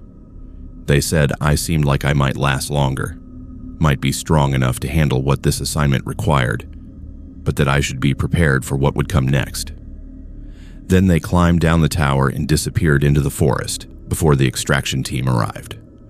The rangers who came for me were professional and concerned, documented everything I reported, examined the trail cameras I had disabled, and took statements that would become part of an official investigation. But when they checked the tower's records, they found something that made them exchange worried looks. According to district files, this tower had been unstaffed since March, when the previous operator had abandoned their post suddenly, leaving behind personal belongings and a log book filled with increasingly paranoid entries about being watched and monitored. That operator had been found 3 days later in a psychiatric facility, claiming someone had taken their place at the tower, someone who looked exactly like them but was not them. The rangers found my logbook, examined my entries, compared them to documentation I had received, and everything appeared legitimate. But they also found the other logbook, the one the figure had shown me through the window, and it was dated with entries that overlapped mine. 2 people, both claiming to be assigned to this tower, both with documentation that seemed valid, both recording observations that contradicted the other. The investigation stalled when they tried to locate the person who had hired me, the supervisor who had signed my paperwork. That person did not exist in Forest Service records, and the office I had visited for training could not be found at the address I remembered. I transferred to a desk position evaluating fire reports submitted by other rangers, a job that keeps me in an office surrounded by people during normal business hours. The tower remains officially unstaffed, with plans to automate its functions using remote cameras and sensors. But I check the assignment logs regularly, and every few months, someone puts in for that tower. Someone who looks like they need isolation, who wants to escape from whatever is chasing them in civilization. The applications are always accepted. The operators always start their assignments with proper documentation and training. And 6 months later, almost to the day, they request emergency extraction, claiming someone else is at the tower, someone who has taken their place and will not leave. The Forest Service has started screening applicants more carefully, requiring psychological evaluations and background checks, but it does not seem to matter.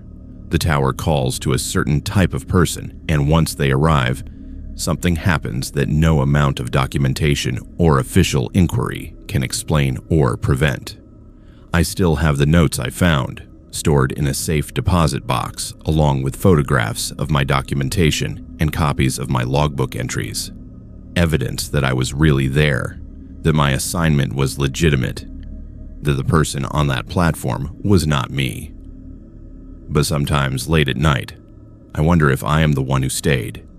If the person who left the tower and returned to civilization was someone else entirely, wearing my face and claiming my life while I remain trapped in whatever exists between the official records and the experiences that will never be adequately explained. The abandoned church in the West Virginia mountains had been on my recording list for 3 years before I finally made the trip. I'm 29 years old, an acoustic engineer who specializes in capturing unique spaces for sound libraries that musicians and producers use to add authentic reverb and ambiance to their recordings. September was the perfect time to document the church before its scheduled demolition in October, and I had received permission from the county to access the property for professional purposes. The structure dated to 1884, built by a community that had long since dispersed, and it was known among acoustic professionals for having exceptional natural reverb properties due to its high ceilings and particular arrangement of stone and wood. I arrived on a Wednesday afternoon with my equipment cases loaded with microphones, portable recorders, and the various tools I needed to properly document the space. The church sat at the end of a dirt road that had barely survived a century of neglect, surrounded by forest that had reclaimed what had once been a clearing large enough for a congregation and cemetery. The interior was surprisingly intact, considering how long the building had been empty. Pews still lined the nave in orderly rows, though many had collapsed or been damaged by water intrusion through the failing roof. The altar remained at the front, and I could see the outline where a cross had once hung on the wall behind it. I spent the first hour setting up my equipment throughout the space, placing microphones at strategic locations to capture how sound moved through the building from different positions. I recorded test tones, hand claps, my own voice reading standard phrases, all the baseline material I would need to properly characterize the acoustic properties. The church performed beautifully, with a decay time of nearly 4 seconds and a warm quality to the reverb that would be perfect for vocal recordings or orchestral arrangements. By late afternoon, I had collected all the standard measurements and was preparing to record some creative samples. Things like footsteps on the wooden floor, the creak of old pews, ambient sounds that might be useful for film and game sound design. That is when I played back my first recording and heard the voices. They were faint at first, buried in the reverb tail of my test phrases, but once I isolated and amplified them, there was no mistaking what they were. Multiple voices singing in harmony, a hymn I did not recognize, but that sounded period appropriate for when the church had been active. I checked all my equipment, looking for interference or some kind of radio pickup, but everything was functioning normally, and there was no possible source for the recorded audio except the church itself. I recorded another test, this time in complete silence, and played it back with headphones. The same thing happened. My voice triggered a response, an echo that was not just acoustic reflection, but actual vocals, a congregation singing in response to my presence. I moved to a different location in the church and recorded again. This time the voices were clearer, and I could make out individual words in the hymn they were singing. The lyrics were about salvation and redemption, standard church fare, but the voices had a quality that suggested they were not contemporary recordings. They sounded older, with the particular timbre and phrasing that marks music from a century ago. I spent the next 2 hours documenting this phenomenon from every location in the church, recording from the nave, the altar, the small balcony where a choir would have stood, even from the basement level where I assumed storage or meeting rooms had been located. Each recording captured the same voices, though their position and volume changed based on where I was standing. From the altar, I heard a sermon being delivered in a voice that carried the cadence and phrasing of old-time revival preaching. From the choir balcony, I heard children singing, their young voices clear and pure. From the basement, I heard prayers being spoken, multiple voices overlapping in what sounded like a prayer meeting or confession session. The phenomenon was consistent and repeatable, which made it scientifically fascinating even as it made my skin crawl. I was hearing recordings that should not exist, audio from events that had occurred before recording technology was available to this remote community, captured somehow in the physical structure of the building itself. But then, the responses started. I was recording from the center of the nave, speaking a standard phrase I use for acoustic testing when the voices changed. Instead of singing or praying, they spoke directly to me. Not in response to what I had said, but as if they could hear me specifically and were trying to communicate. The first message was simple. A woman's voice saying, "We see you here, and we remember this place." Then a man's voice asking if I had come to help them. Then children asking if I knew where their parents were. The voices were distressed, confused, like they did not understand why they were still here or what had happened to them. I responded aloud, asking who they were, what year they thought it was, whether they knew they were in an abandoned church. The answers that came back in my recordings were disjointed but telling. They thought it was 1927. They were gathering for Sunday service. They were waiting for the preacher who was late. Some of them mentioned being hungry or cold, and one voice, an elderly man, said he could not find the door to leave. I researched the church's history on my laptop using my phone's hotspot, and what I found made the situation even more disturbing. In December of 1927, the community that used this church had been effectively destroyed when a mine collapse killed most of the working-age men. The survivors had dispersed over the following years, and the church had been abandoned by 1930. But there was no record of a specific incident at the church itself, no mass casualty event that would explain why these voices seemed trapped here. As evening approached and the light through the broken windows began to fade, the voices in my recordings became more agitated. They were no longer singing hymns or saying prayers, but talking among themselves in worried tones about something they called the coming storm. They spoke about needing to stay inside, about keeping the doors closed, about protecting the children. Then I heard different voices, modern voices with contemporary accents, speaking in my recordings alongside the historical voices. These new voices were discussing the church, talking about paranormal investigation, and documenting phenomena using equipment terminology that I recognized. They were talking about subjects and containment, about provoking entities and measuring responses. I realized with growing horror that I was not the first person to record these phenomena. Someone else had been here, conducting experiments, deliberately trying to provoke whatever was captured in this building's acoustic memory. I heard my own name in one of these modern recordings, or rather I heard someone say they were expecting another researcher, that the site would be useful for testing how subjects responded to genuine paranormal activity versus staged events. I started packing my equipment immediately, no longer caring about completing my documentation, just needing to get out of that church. But as I moved toward the door, I heard footsteps outside, real, physical footsteps crunching on gravel and dried leaves. I killed my lights and moved to a window, peering out carefully.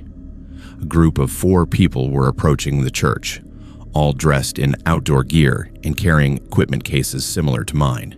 They were not moving like casual visitors or vandals. They moved with purpose, setting up perimeter equipment around the building, mounting cameras on trees, deploying sensors I could not identify from this distance. I was trapped.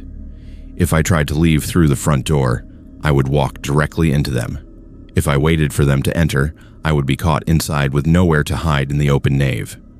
I made a decision that was probably stupid but felt necessary in the moment. I hid my recording equipment behind the altar, keeping only my phone and small digital recorder, then climbed the narrow stairs to the choir balcony. From there, I could access an attic space that ran the length of the building. A crawl space, really, but enough to conceal me if I stayed quiet and still. I'd been in the attic maybe 5 minutes when I heard them enter the church. They spread out through the space, and I could hear them setting up equipment, calibrating sensors, discussing the acoustic properties they were expecting to measure. One of them mentioned that the building would be demolished in 3 weeks, that this was their last opportunity to collect data from what they called a verified resonance site. They talked about me, speculated whether I had already been here and left, discussed whether my presence might have contaminated the site or enhanced the phenomena. They ran tests similar to what I had done, recording phrases and playing them back, but they did it with clinical precision, documenting every response, categorizing the voices they captured. After maybe an hour, one of them mentioned hearing footsteps above them, in the attic where I was hiding. I froze, controlling my breathing, trying not to make any sound on the old boards beneath me. They discussed whether to investigate, decided against it since the building was structurally questionable and they had already gotten the data they needed. As quickly as they had arrived, they packed up and left, taking their perimeter equipment with them. I waited another 30 minutes after their vehicles departed before climbing down from the attic, every muscle cramped and aching. I grabbed my hidden equipment and ran for my car without looking back, driving out of those mountains as fast as the terrible road would allow.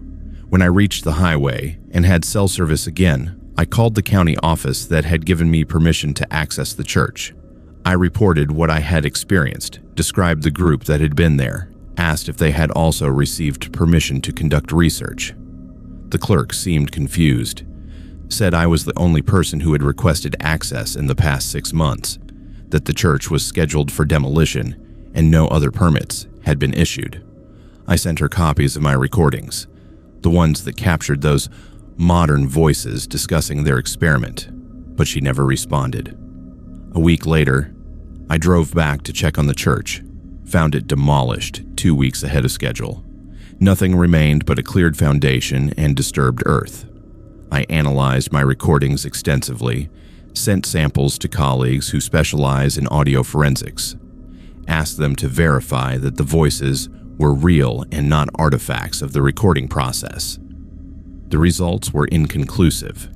The historical voices showed characteristics consistent with genuine acoustic phenomena, possibly residual sound energy trapped in the building materials. But the modern voices, the ones discussing me and experiments and containment, those showed signs of being inserted into the recordings through methods my colleagues could not identify. Either someone had hacked my equipment remotely to add those voices, or I had recorded actual conversations from people who should not have been able to affect my recordings in that way. I still have all the original files stored in multiple secure locations, and I continue to analyze them whenever I have time between commercial projects. But I have stopped documenting historic buildings, stopped taking assignments in remote locations where unusual acoustic properties might indicate something beyond normal physics. Because I know now that there are people who study these places, who experiment with whatever phenomena they contain, and who do not appreciate witnesses documenting their work. The church is gone, but somewhere in my recordings is evidence of what it contained, of voices that should not still exist, and of the people who came to study or exploit them. I check regularly to see if there are reports of similar phenomena at other abandoned churches or historic buildings, and I find them more often than I would like. Always the same pattern: unusual acoustic properties, voices in recordings, Researchers who arrived at the site and then vanished from academic records, buildings demolished ahead of schedule, and always somewhere in the background, the suggestion that someone is coordinating these investigations, collecting data from multiple sites, building an understanding of something that science does not yet acknowledge. I do not know who they are or what they want, but I know they are still operating, still visiting sites like that church, still collecting whatever they find there. And I know that if I had stayed in that attic much longer, or if they had decided to investigate those footsteps they heard above them, I would have become part of their data set rather than someone who escaped to tell the story.